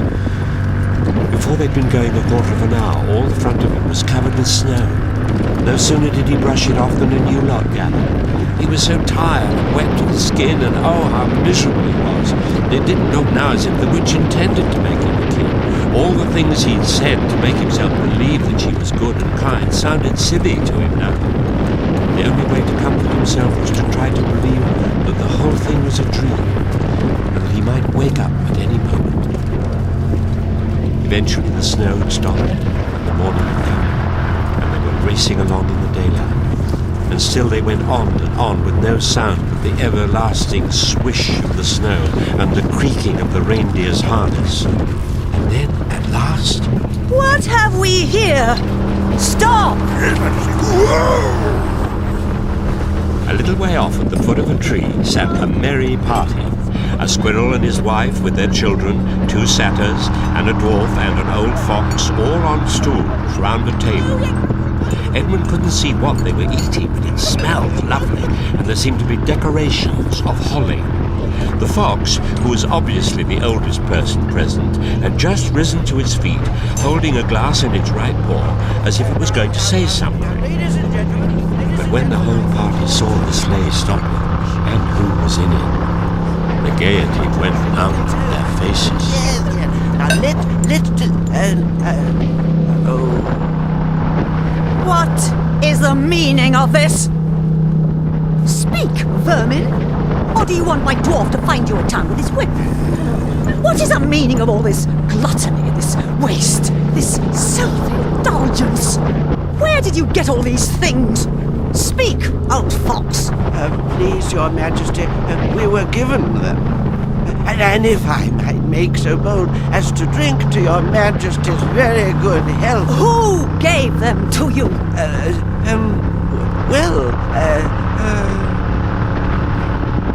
Father Christmas. What? He has not been here. He cannot have been here. How dare you? But no. Say you have been lying, and you shall even now be forgiven. He has? He has? Oh, you will pay for this. Dwarf, give me my wand. Yes, Your Majesty. Your Majesty, don't, please, no! We're only having a party. Did you have to turn them into statues? They weren't doing anything wrong. Silence, fool! No! Teach you to ask favour for spies and traitors. Ride on! What's the matter? The sleigh seems to be moving less quickly. It's the snow, Your Majesty. It's wetter. It's melting. Melting? It can't be. Your reindeer are getting lazy. Drive them, I say. Drive them! However the dwarf whipped the poor reindeer, the sleigh went slower and slower. Finally the sleigh stuck so fast that it wouldn't go on at all. When that happened, there was a moment's silence. And in that silence, Edmund heard a strange, sweet, rustling, chattering noise. It was the noise of running water. All round them, though out of sight, there were streams, roaring. Edmund's heart gave a great leap when he realized that the frost was over. And much nearer there was a drip, drip, drip from the branches of all the trees. Don't sit staring, fool! Get out and help the dwarf. Yes, Your Majesty. It's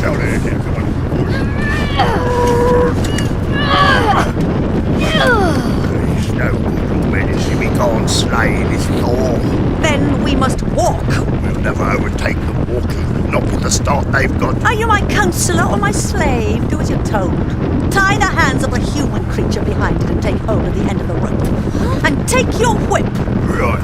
The dwarf obeyed, and in a few moments Edmund found himself being forced to walk as fast as he could with his hands tied behind him. He kept on slipping in the slush and mud and wet grass. Faster! Walk faster! No! Every moment the patches of green grew bigger and the patches of snow grew smaller. Every moment more and more the trees shook off their robes of snow. Soon there were wonderful things happening. Coming round a corner into a glade, Edmund saw the ground covered in all directions with little yellow flowers. Only 5 minutes later, he noticed a dozen crocuses growing round the foot of an old tree, gold and purple and white. They crossed a running stream. Close beside the path, a bird suddenly chirped from the branch of a tree, and then, as if that had been a signal, there was chattering and chirruping in every direction. Faster! Faster! The sky became bluer and bluer. In the wide glades there were primroses. A light breeze sprang up, carrying cool, delicious scents. The trees began to come fully alive and put forth their leaves. A bee buzzed across their path. This is no thaw. This is spring. What are we to do? Your winter's been destroyed, I tell you. This is Aslan's doing. If either of you mentions that name again, he shall instantly be killed.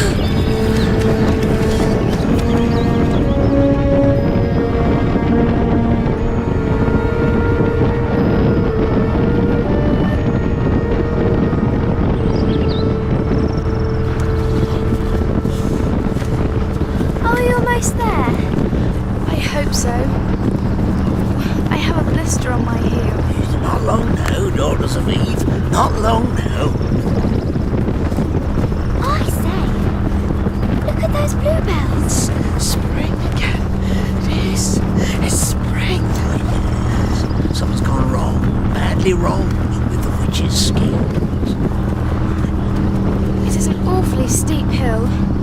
I do hope this stone table is somewhere nearby. At the top, you'll see.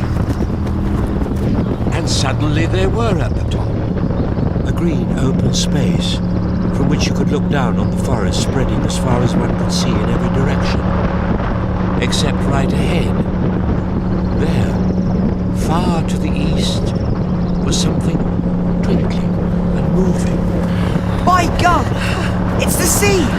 And this must be the stone table. It is! Oh, I thought it would be a proper table. It looks as if someone's dropped this big slab of stone on those 4 other stones. Not dropped, dearie. Placed. It looks so very old. What are these strange lines and figures cut all over it? A foreign language? Look over here. On one side of this large open place was a pavilion. And a wonderful pavilion it was, and especially now when the light of the setting sun fell upon it, with sides of what looked like yellow silk, and cords of crimson, and tent pegs of gold, and high above it, on a pole, flew a banner which bore a red rampant lion fluttering in the breeze. Wait. Listen. They all turned to see what they had come to see. Aslan stood in the center of a crowd of creatures who had grouped themselves round him in the shape of a half-moon. There were tree women called dryads, and well women who are called naiads who had stringed instruments. It was they who had made the music. There were 4 great centaurs. The horse part of them was like huge English farm horses, and the man part was like stern but beautiful giants. There was also a unicorn, and a bull with the head of a man, and a pelican and an eagle, and a great dog. And next to Aslan stood 2 lepers, one of whom carried his crown, and the other his standard.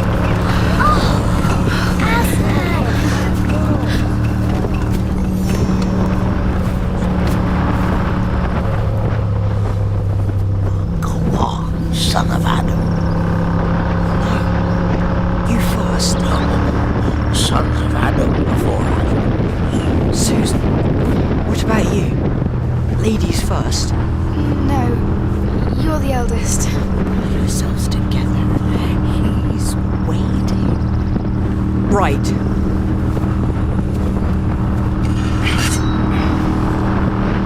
We have come, Aslan. Welcome, Peter, son of Adam. Welcome, Susan and Lucy, daughters of Eve. Welcome, he-beaver and she-beaver. Where is the 4th? He has tried to betray him and join the White Witch, O Aslan. This was partly my fault, Aslan. I was angry with him, and I think that helped him to go wrong. Please, Aslan, can anything be done to save Edmund? All shall be done, but it may be harder than you think. Meanwhile, let the feast be prepared. Ladies, take these daughters of Eve to the pavilion and minister to them. Sis? Thank you, sis. Come, son of Adam, and I will show you a far-off sight of the castle where you are to be king. A king? Me? Look there, to the east. That, oh man, is Care Paravel of the 4 thrones, in one of which you must sit as king. I show it to you because you are the firstborn, and you will be High King over all the rest.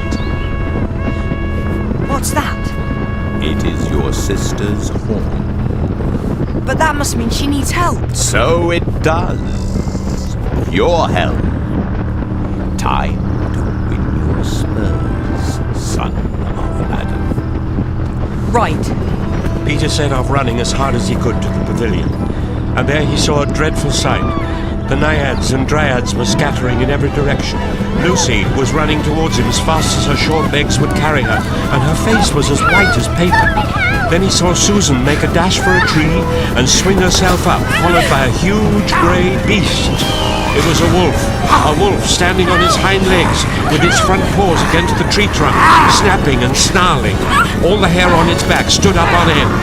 Susan had not been able to get higher than the second branch. One of her legs hung down so that her foot was only an inch or two above the snapping teeth. Hold on, Susan! Get back! Get back!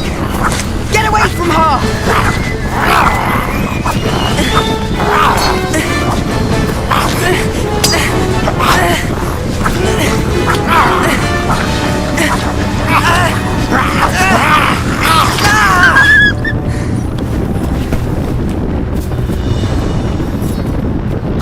Great Scott! Oh, Peter!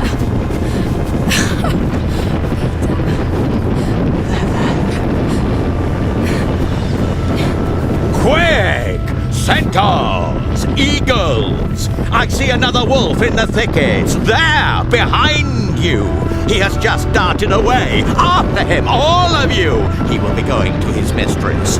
Now is your chance to find the witch and rescue the fourth son of Adam! Quick, people!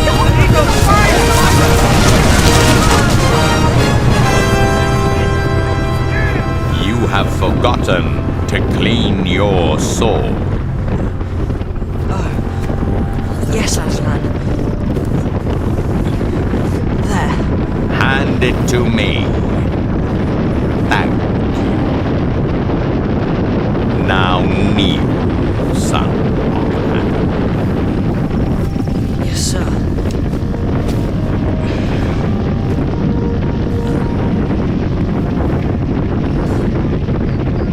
Rise up, Sir Peter Wolfsbane. And whatever happens, never forget to wipe your sword.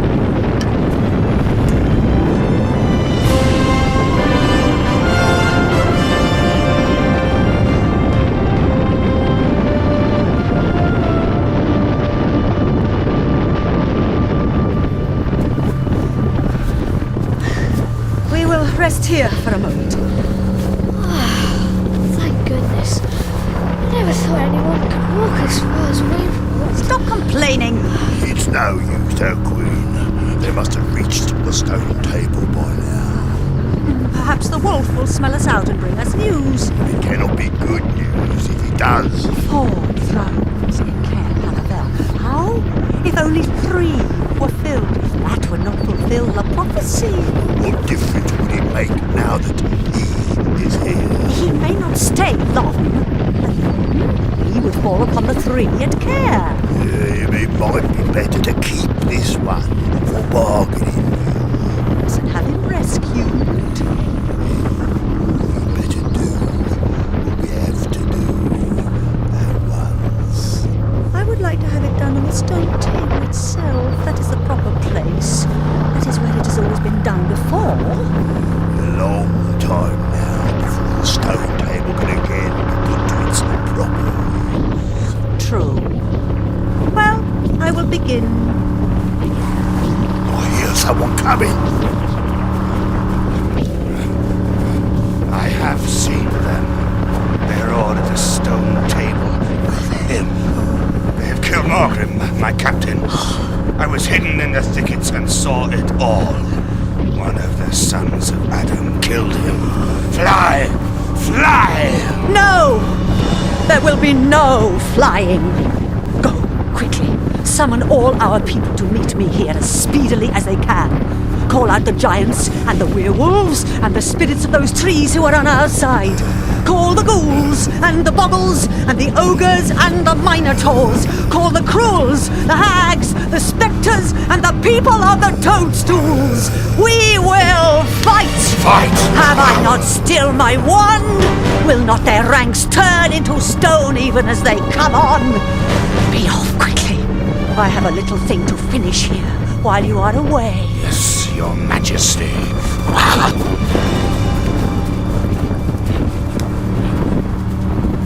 Now, we have no table. Let me see. We had better put it against the trunk of the tree. Get up. I said get up. Against that tree. What? Why? Now be quiet. Prepare the victim while I sharpen my knife. What are you doing? Shut up. Keep your head up. You have such a thin throat. This won't take long. Please!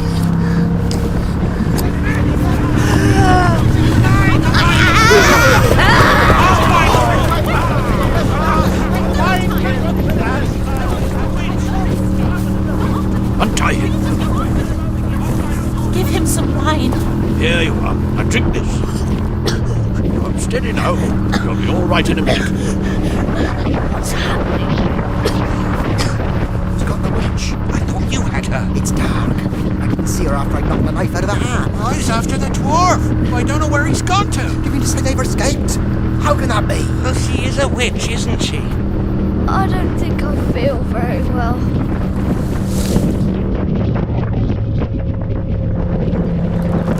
Wakey, wakey. Son of Adam, daughters of Eve. Time to wake up. I brought you some tea. Thank you. And good morning. Susan? Yes, yes. I'm awake. Lucy? Lucy, come on. You'll be pleased to know that your brother was rescued last night. What? Edmund? They brought him into camp very late. He's here now? Oh, we must see him. He's with Aslan, even at this moment. Let's go! Come on, quick! What about your tea? Edmund! Wait, Peter. He's still talking to Aslan. No, he's beckoning to us. Draw near. Here is your brother. There is no need to talk to him about what is past. I'm sorry, Peter. Will you shake hands and forgive me? Of course I will, Ed. Lucy? Susan? Will you forgive me? I'm dreadfully sorry. It's all right. Yes, Edmund. It's all right. Sire, there is a messenger from the enemy who craves an audience. Let him approach. It's the Red Dwarf. One who... What is your message, son of Earth? The Queen of Narnia, an empress of the Lone Islands, desires a safe conduct to come and speak with you on a matter which is as much to your advantage as to Peace, Beaver. All names will soon be restored to their proper owners. In the meantime, we will not dispute them. Tell your mistress, son of Earth, that I grant her safe conduct on condition that she leaves her wand behind her at the Great Oak. consider it done. My leopards will accompany you to see that the conditions are properly carried out.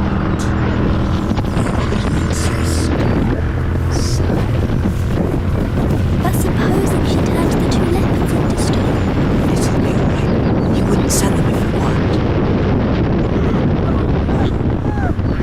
Is it my imagination? Or is it suddenly getting cold again? It's the witch. You have a traitor here, Aslan. You know that, of course. His offense was not against you. Have you forgotten the deep magic? Let us say I have forgotten it. Tell us of this deep magic. Tell you what is written on that very table of stone which stands beside us? Tell you what is written in letters deep as a spear is long on the firestones on the secret hill? Tell you what is engraved on the scepter of the Emperor beyond the sea? You, at least, know the magic which the Emperor put into Narnia at the very beginning. You know that every traitor belongs to me as my lawful prey, and that for every treachery, I have a right to kill. Oh, so that's how you came to imagine yourself a queen, eh? Because you were the Emperor's hangman, I see. Peace, Beaver. Yes, sir. And so, that human creature is mine. His life is forfeit to me. His blood is my property. Come and take it then. Fool! Do you really think your master can rob me of my rights by mere force? He knows the deep magic better than that. He knows that unless I have blood, as the law says, all Narnia will be overturned and perish in fire and water. It is very true. I do not deny Oh, Aslan, can't we... I mean, you won't, will you? Can't we do something about the deep magic? Isn't there something you can work against it? it. Work against the Emperor's magic. No. Fall back, all of you. I will talk to the witch alone. Oh, Edmund. It was a terrible time, this. Waiting and wondering while the lion and the witch talked earnestly together in low voices. The beavers stood holding each other's paws with their heads bowed. The centaurs stamped uneasily with their hoofs. But everyone became perfectly still in the end. You can all come back. I have settled the matter. She has renounced the claim on your brother's Hooray! Oh, But how do I know this promise will be kept?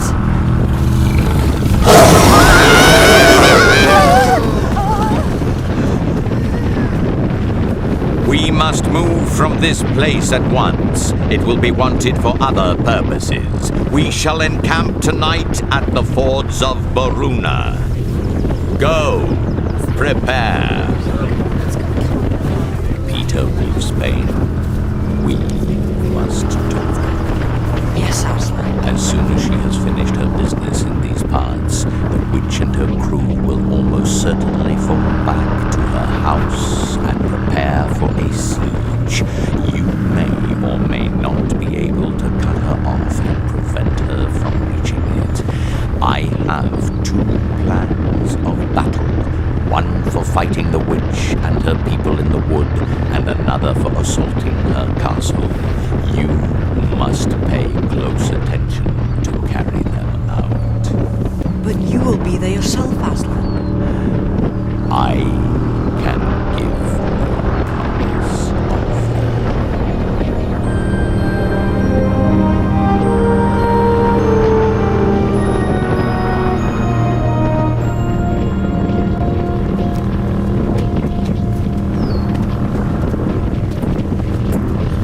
Susan, there's something wrong. What do you mean? Aslan seems quite sad, don't you think? Yes. Yes, he does. Hold. We will set up camp here. Aslan, wouldn't it be better to camp on the far side? For fear the witch should try a night attack or anything. I was only asking if it would be better to camp on the far side of the forts, in case the witch tries to attack. No, she will make an attack tonight.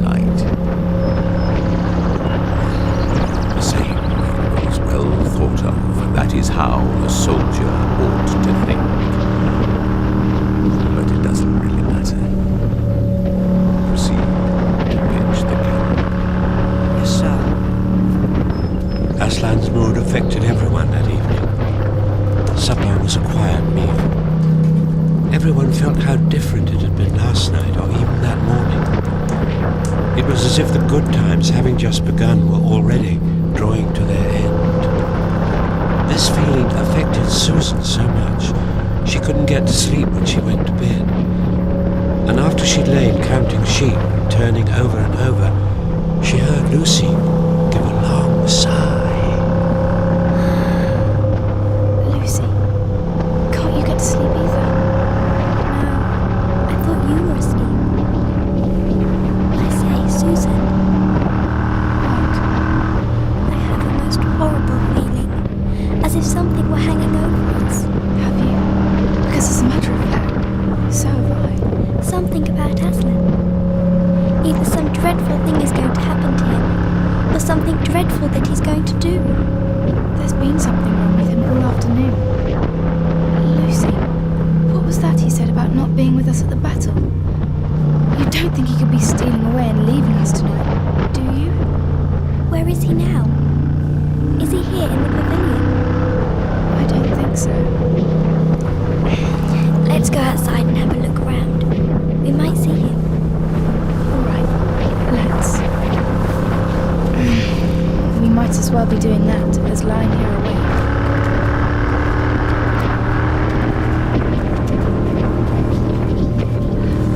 Lucy, look. What? There. Aslan is walking into the wood. Where do you think he's going? I don't know. Let's follow him. On and on he led them into dark shadows and out into pale moonlight, getting their feet wet with heavy dew. He looks somehow different from before. Yes. His head and his tail are hung so low. He must be very, very tired. Wait. He stopped. I think we've been found out. Oh, children. Why are you following me? We couldn't sleep, Aslan. Please, may we come with you? Wherever you're going. Well, I should be glad of company tonight. Yes, you may come, if you will promise to stop when I tell you. And after that, leave me to go on alone. Oh, thank you. We will. We promise.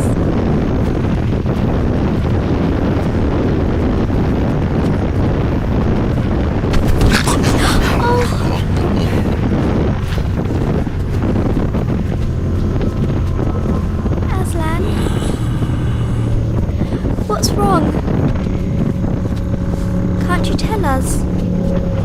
Are you ill?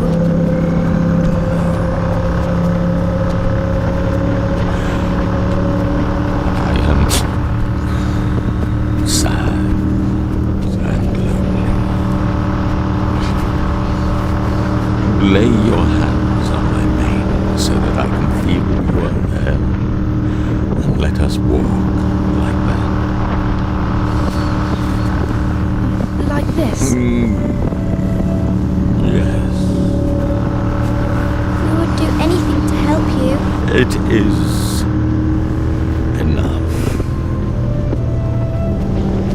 And so the girls did what they would never have dared to do without his permission, but what they'd longed to do ever since they first saw him: buried their cold hands in the beautiful sea of fur and stroked it, and so doing, walked with him.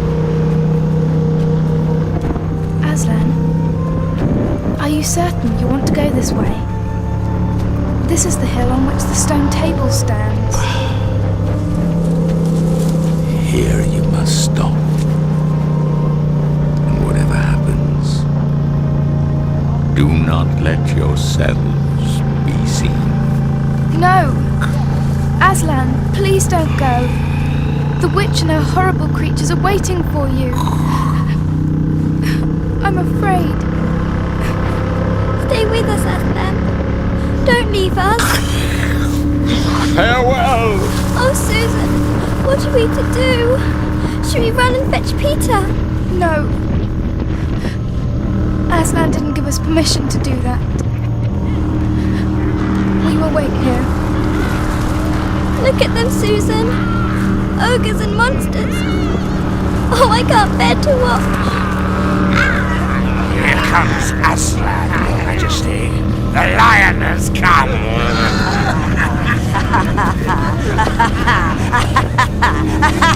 The fool has come. Bind him fast. Why are you standing about? Bind him, I say. You won't harm us, will you, lion? Of course he won't. Promised, didn't he? Yes, he did. Knock him over on his back. Knock him over. Oh, those cords are a bit tight. We've cut him to the poor. He's not complaining, though, is he? Drag him to the stone table.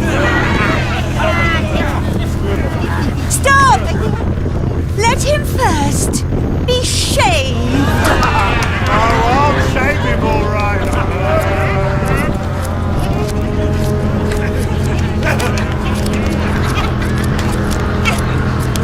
Why, he's only a great big cat, after all. Is that what we're afraid of? Poor pussy cat. Poor pussy. How many mice have you caught today, cats? Oh, how can they? The brutes. Muzzle him. He doesn't move. What are you looking at, lion? Are you looking at me? You're not so strong now, are you? You don't mind a few kicks, do you, dear? No, he doesn't mind at all. Look at him now. Fancies himself a king, does he? Not much of a king, if you ask me. A pretender to the throne. We know how to deal with your kind. Bring him to the stone table.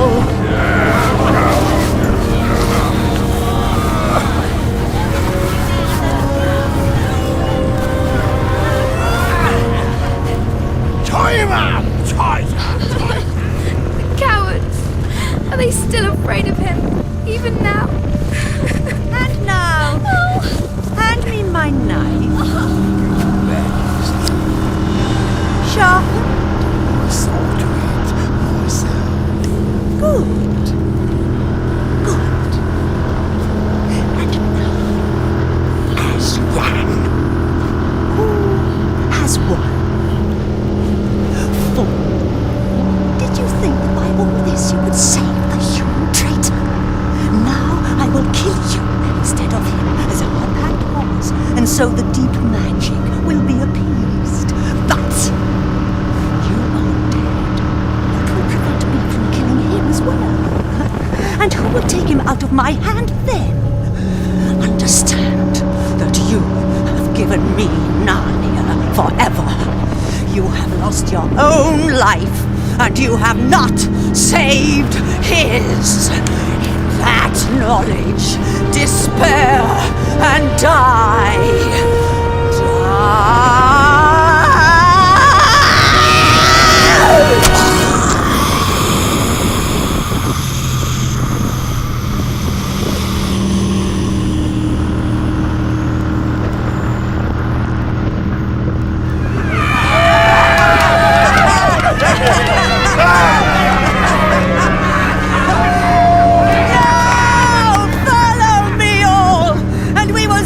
What remains of this war, it will not won't take us long to crush the human vermin and the traitors, now that the great fool, the great cat, lies dead.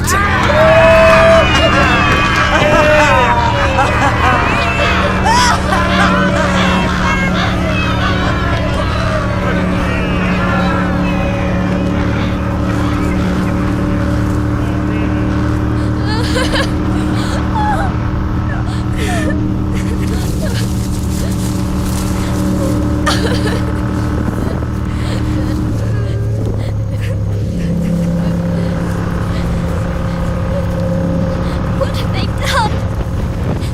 I can't bear it. He can't be dead. He just can't be. We must take off that horrible muzzle. Yes. Help me.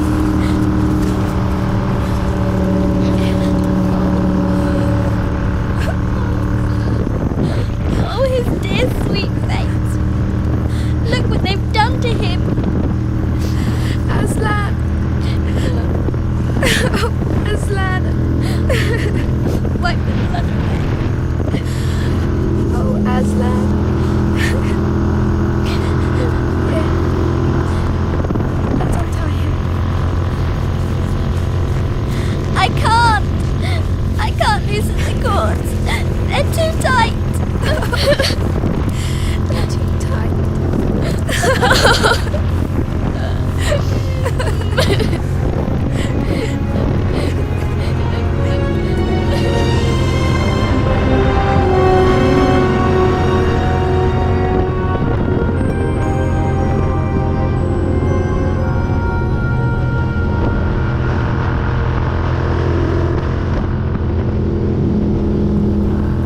Lucy. The sun's gone. I know. Terribly cold. So am I. What's that? Mice. Dozens of them. Oh, how beastly. They're crawling all over Aslan. Go away. Go away, you horrid little beasts. Wait, Susan. Can you see what they're doing? Oh, strange. They're nibbling away at the cords. That's so odd. I think they're friendly mice. Poor little things. They don't move like they're dead. They think it'll do some good untying them. Let's clear the cords away.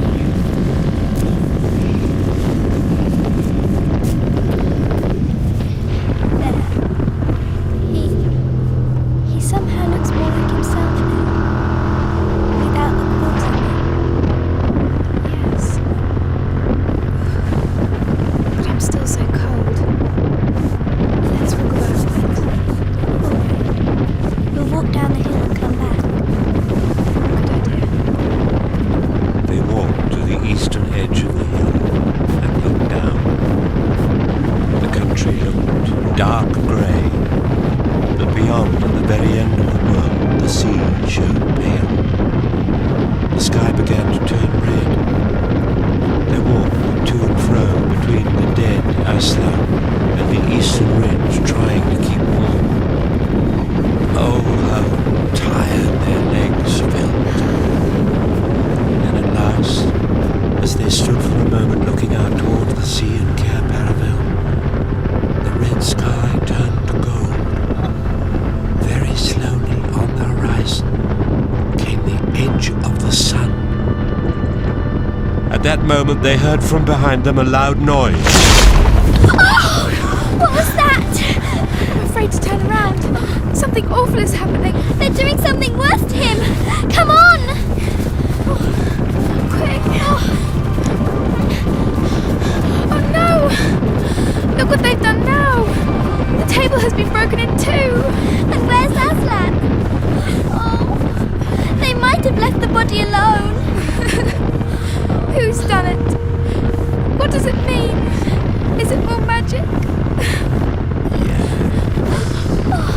It is magic. Aslan?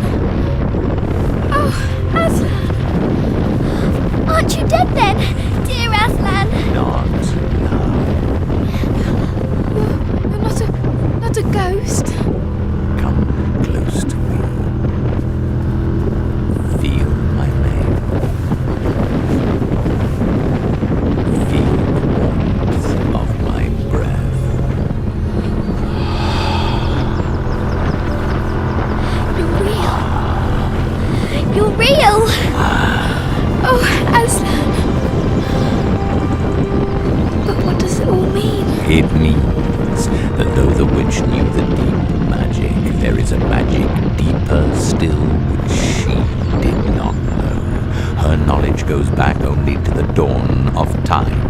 But if she could have looked a little further back into the stillness and the darkness before time dawned, she would have read there a different incantation.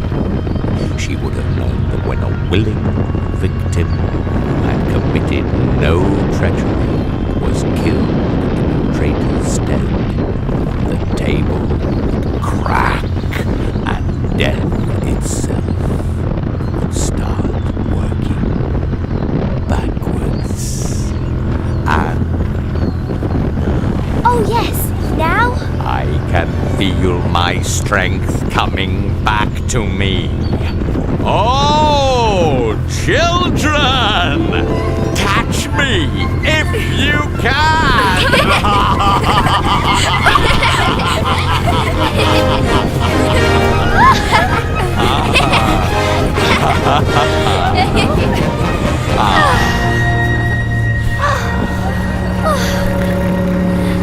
And now, to business. I feel. Oh, yes, I feel. I am going to roar. You had better put your fingers in your ears. All right. Ready when you are.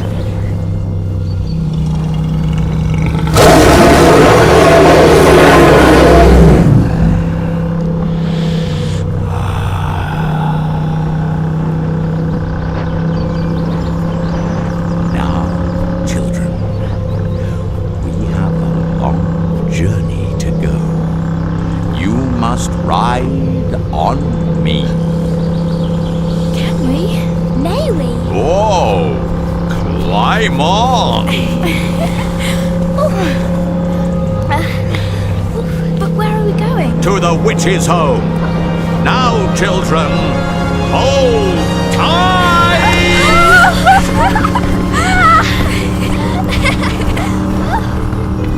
That ride was perhaps the most wonderful thing that happened to Susan and Lucy in Narnia. Aslan rushed on and on, never missing his footing, never hesitating, threading his way with perfect skill between tree trunks, jumping over bush and briar and the small streams, wading the larger, swimming the largest of all. The witch's fortress, which looked like a toy castle from where they stood, rose frowning in front of them as Aslan, not at all slacking his pace, rushed straight as a bullet towards it. No face looked over the battlements and the gates were fast shut. Next moment the whole world seemed to turn upside down, and the children felt as if they'd left their insides behind them, for the lion gathered himself together for a greater leap than any he had yet made and jumped, or you may call it flying rather than jumping, right over the castle wall. The two girls, breathless but unhurt, found themselves tumbling off his back in the middle of a wide stone courtyard full of statues. What an extraordinary place. All those stone animals. And people too. It's like a museum. Aslan's doing something. What's he doing? He's breathing on the statues. See? He started with that stone lion. But why? Oh, Susan, look! Now, I expect you've seen someone put a lighted match to a bit of newspaper to light a fire, and for a second nothing seems to have happened. And then you notice a tiny streak of flame creeping along the edge of the newspaper. It was like that now. For a second, after Aslan had breathed upon it, the stone lion looked just the same. Then a tiny streak of gold began to run along his white marble back. Then it sprayed. Then the colour seemed to lick all over him, as the flame licks all over a bit of paper. Then, while his hindquarters were still obviously stone, the lion shook his mane, and all the heavy stone foliage rippled into living hair. Then he opened a great red mouth, warm and living, and gave a prodigious yawn. And now his hind legs came to life. He lifted one of them and scratched himself. And then, having caught sight of Aslan, he went bounding after him. Of course, the children's eyes turned to follow the lion, but the sight they saw was so wonderful that they soon forgot about him. Everywhere, the statues were coming to life. Creatures were running after Aslan and dancing round him till he was almost hidden in the crowd. Oh, I wonder. I mean, is it safe? Safe? The giant Aslan has just breathed on.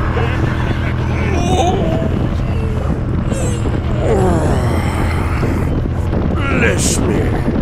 They must have been asleep. Now, where's that dratted little witch that was running around on the ground? Now for the inside of the house. Look alive, everyone. Upstairs and downstairs and in my lady's chamber. Leave no corner unsearched. You never know where some poor prisoner may be concealed.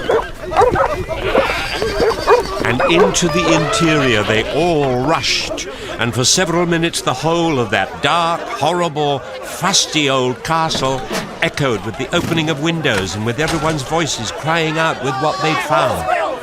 But the best of all was when Lucy came rushing upstairs. Aslan! Aslan! I found Mr. Tumnus! Oh, do come quick! Oh, Lucy! Mr. Tumnus! Oh, did Mr. Beaver give you back your handkerchief? As a matter of fact, he did. Oh, I'm so glad to see you again. A moment later, Lucy and the little fawn were holding each other by both hands and dancing round and round for joy. At last, the ransacking of the witch's fortress was ended. The whole castle stood empty, with every door and window open, and the light and the sweet spring air flooding into all the dark and evil places which needed them so badly. The whole crowd of liberated statues surged back into the courtyard, and the giant, who was named Giant Rumblebuffin, knocked down the gates so they could leave. At this point, Aslan clapped his paws together and called for silence. Silence! Our day's work is not yet over. And if the witch is to be finally defeated before bedtime, we must find the battle at once. And join in, I hope, sir. Of course, Centaur. And now, those who can't keep up, that is, children, dwarves, and small animals, must ride on the backs of those who can, that is, lions, centaurs, unicorns, horses, giants, and eagles. Those who are good with their noses must come in front with us lions to smell out where the battle is. Look lively! And sort yourselves! When all were ready, they set out through the gap in the castle wall. At first, the lions and dogs went nosing about in all directions. But then suddenly one great hound picked up the scent and gave bay. There was no time lost after that. Soon all the dogs and lions and wolves and other hunting animals were going at full speed, with their noses to the ground, and all the others were following as fast as they could. Faster and faster they went as the scent became easier to follow. And then, just as they came to the last curve in a narrow winding valley, Lucy heard, above all these noises, another noise. A different one, which gave her a sick feeling inside. It was a noise of shouts and shrieks, and of the clashing of metal against metal. Then they came out of the narrow valley, and at once she saw the reason. There stood Peter and Edmund and all the rest of Aslan's army, fighting desperately against the crowd of horrible creatures whom she had seen last night. Only now in the daylight they looked even stranger and more evil. and more deranged. There also seemed to be far more of them. It's awful, Susan! The witch has been using her wand too. Look at the statues all over the battlefield. Do you see Peter and Edmund? There's Edmund, fighting that dwarf. He's bleeding. He's been wounded. What about Peter? There! He's fighting the witch. Off my back, children! The witch is mine! Aslan! It can't be!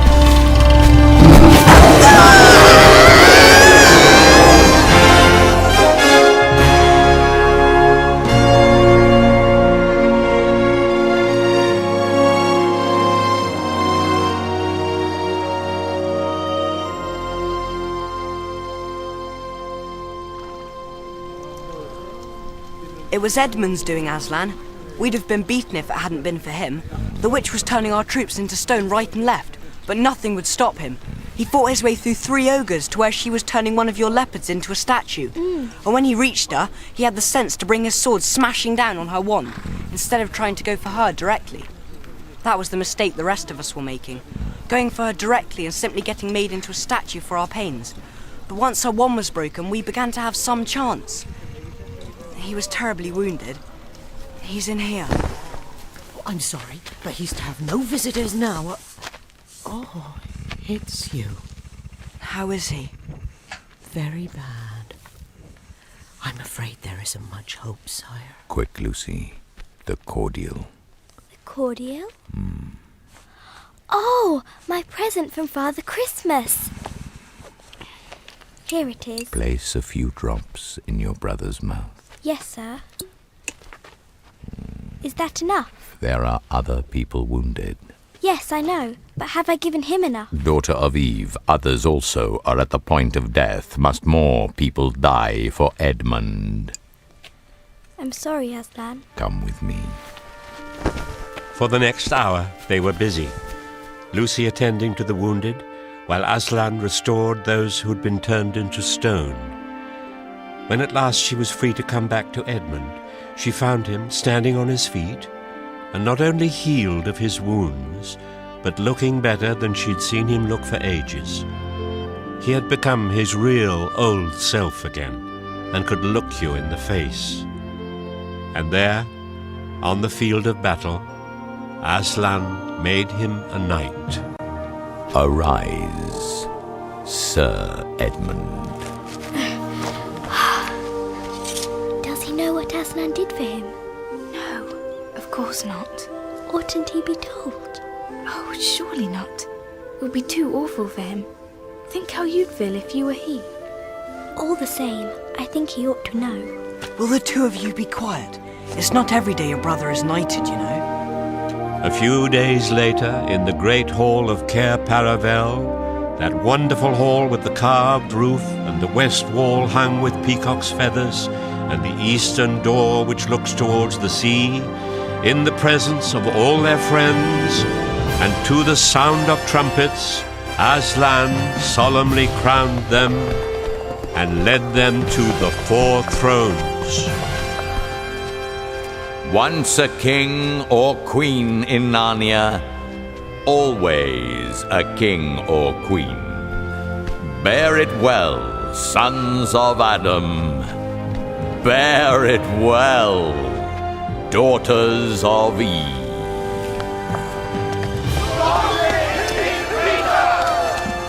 So the children sat on their thrones, and scepters were put into their hands, and they gave rewards and honors to all their friends, to Tumnus the fawn, to the beavers and giant Rumblebuffin, to the leopards and the good centaurs and the good dwarfs, and to the lion.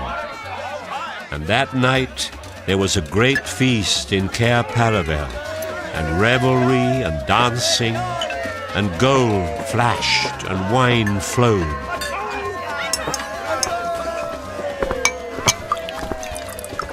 I say, where's Aslan? Has anyone seen him? Not for ages. Do you think he's gone?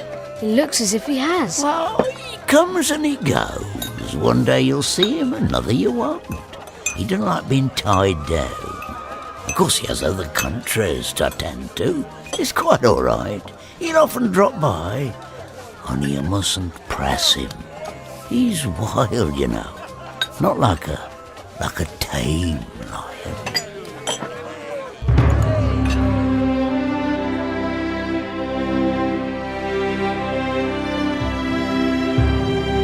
And now, as you see, this story is nearly at an end. These two kings and queens governed Narnia well, and long and happy was their reign. They sought out and destroyed the remnants of the White Witch's army. They made good laws and kept the peace. They drove back the fierce giants, quite a different sort from Giant Rumblebuffin, when they ventured across the northern frontier. They entered into friendship and alliance with countries beyond the sea, and they themselves grew and changed as the years passed over them.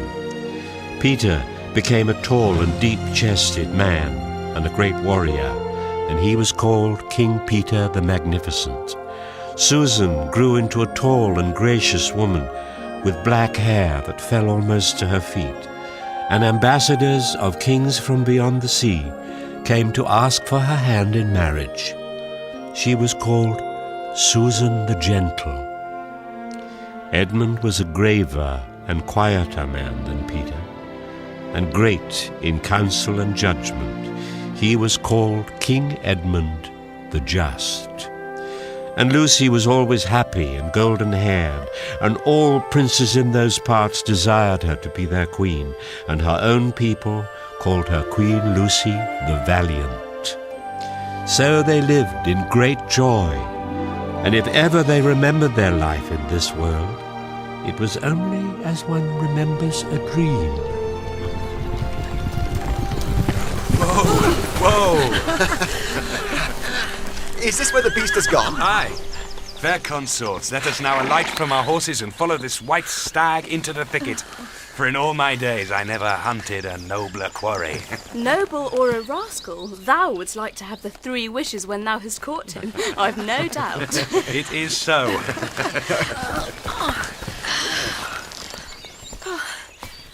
Fair friends, here is a great marvel, for I seem to see a tree of iron.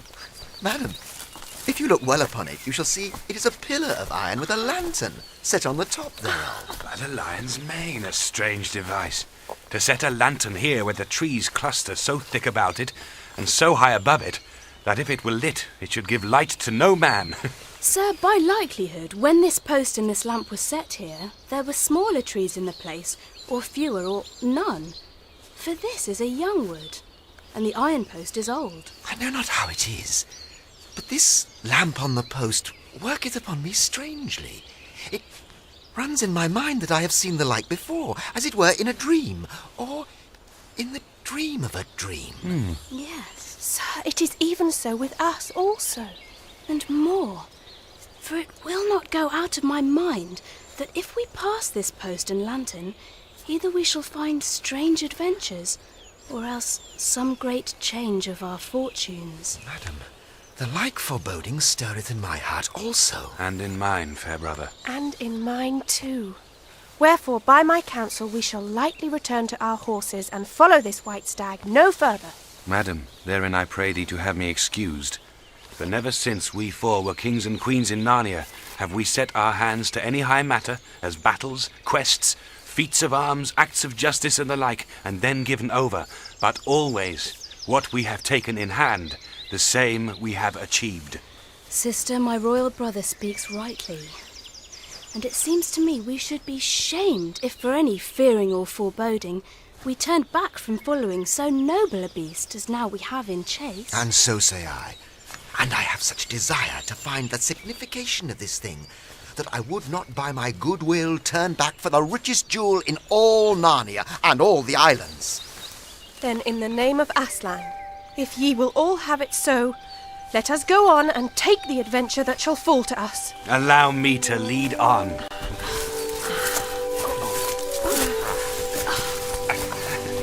A lamppost! The pillar of iron! with the lantern on top was called a lamppost. I recall it now. Yes. So do I now that you mention it. These branches feel a lot like coats, if you ask me. They are coats, Peter. Don't push, Lucy. I'm sorry. I'm having a hard time seeing. There's a door up ahead. Is it? It must be. It's the wardrobe door. We're back. We're back.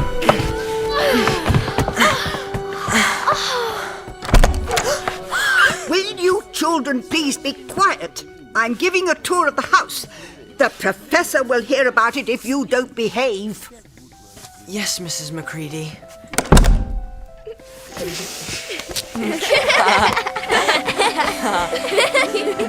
And that would have been the very end of the story if it hadn't been that they felt they really must explain to the Professor why 4 of the coats out of his wardrobe were missing. And the Professor, who was a very remarkable man, didn't tell them not to be silly or not to tell lies, but believed the whole story. No, I don't think it will be any good trying to go back through the wardrobe door to get the coats. You won't get into Narnia again by that route. Indeed, don't try to get there at all. It'll happen when you're not looking for it. Keep your eyes open. And that is the very end of the adventure in the wardrobe. But it was only the beginning of the adventures in Narnia.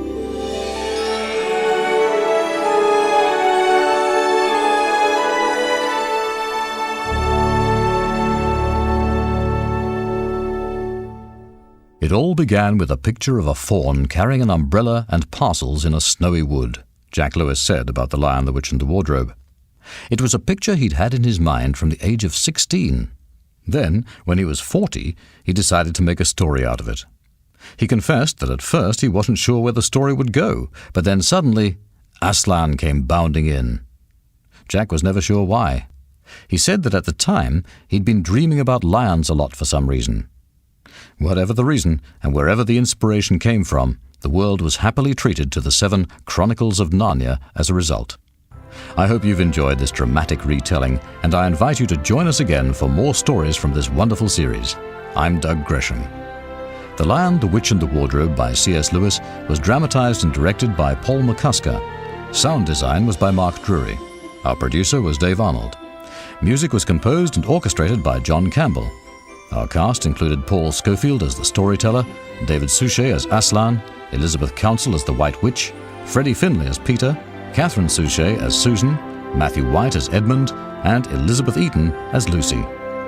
Our cast also included the multi-voice talents of Timothy Bateson, Robert Benfield, Nick Burnell, Sally Ann Burnett, Katie Glassborough, Peter Goodright, Dilys Hamlet, Polly March, Peter Morton, Audrey Palmer, Philip Sherlock, David Simeon, Frank Topping, and John Woodnut. Focus on the Family Radio Theatre is a production of Focus on the Family. Thank you for listening.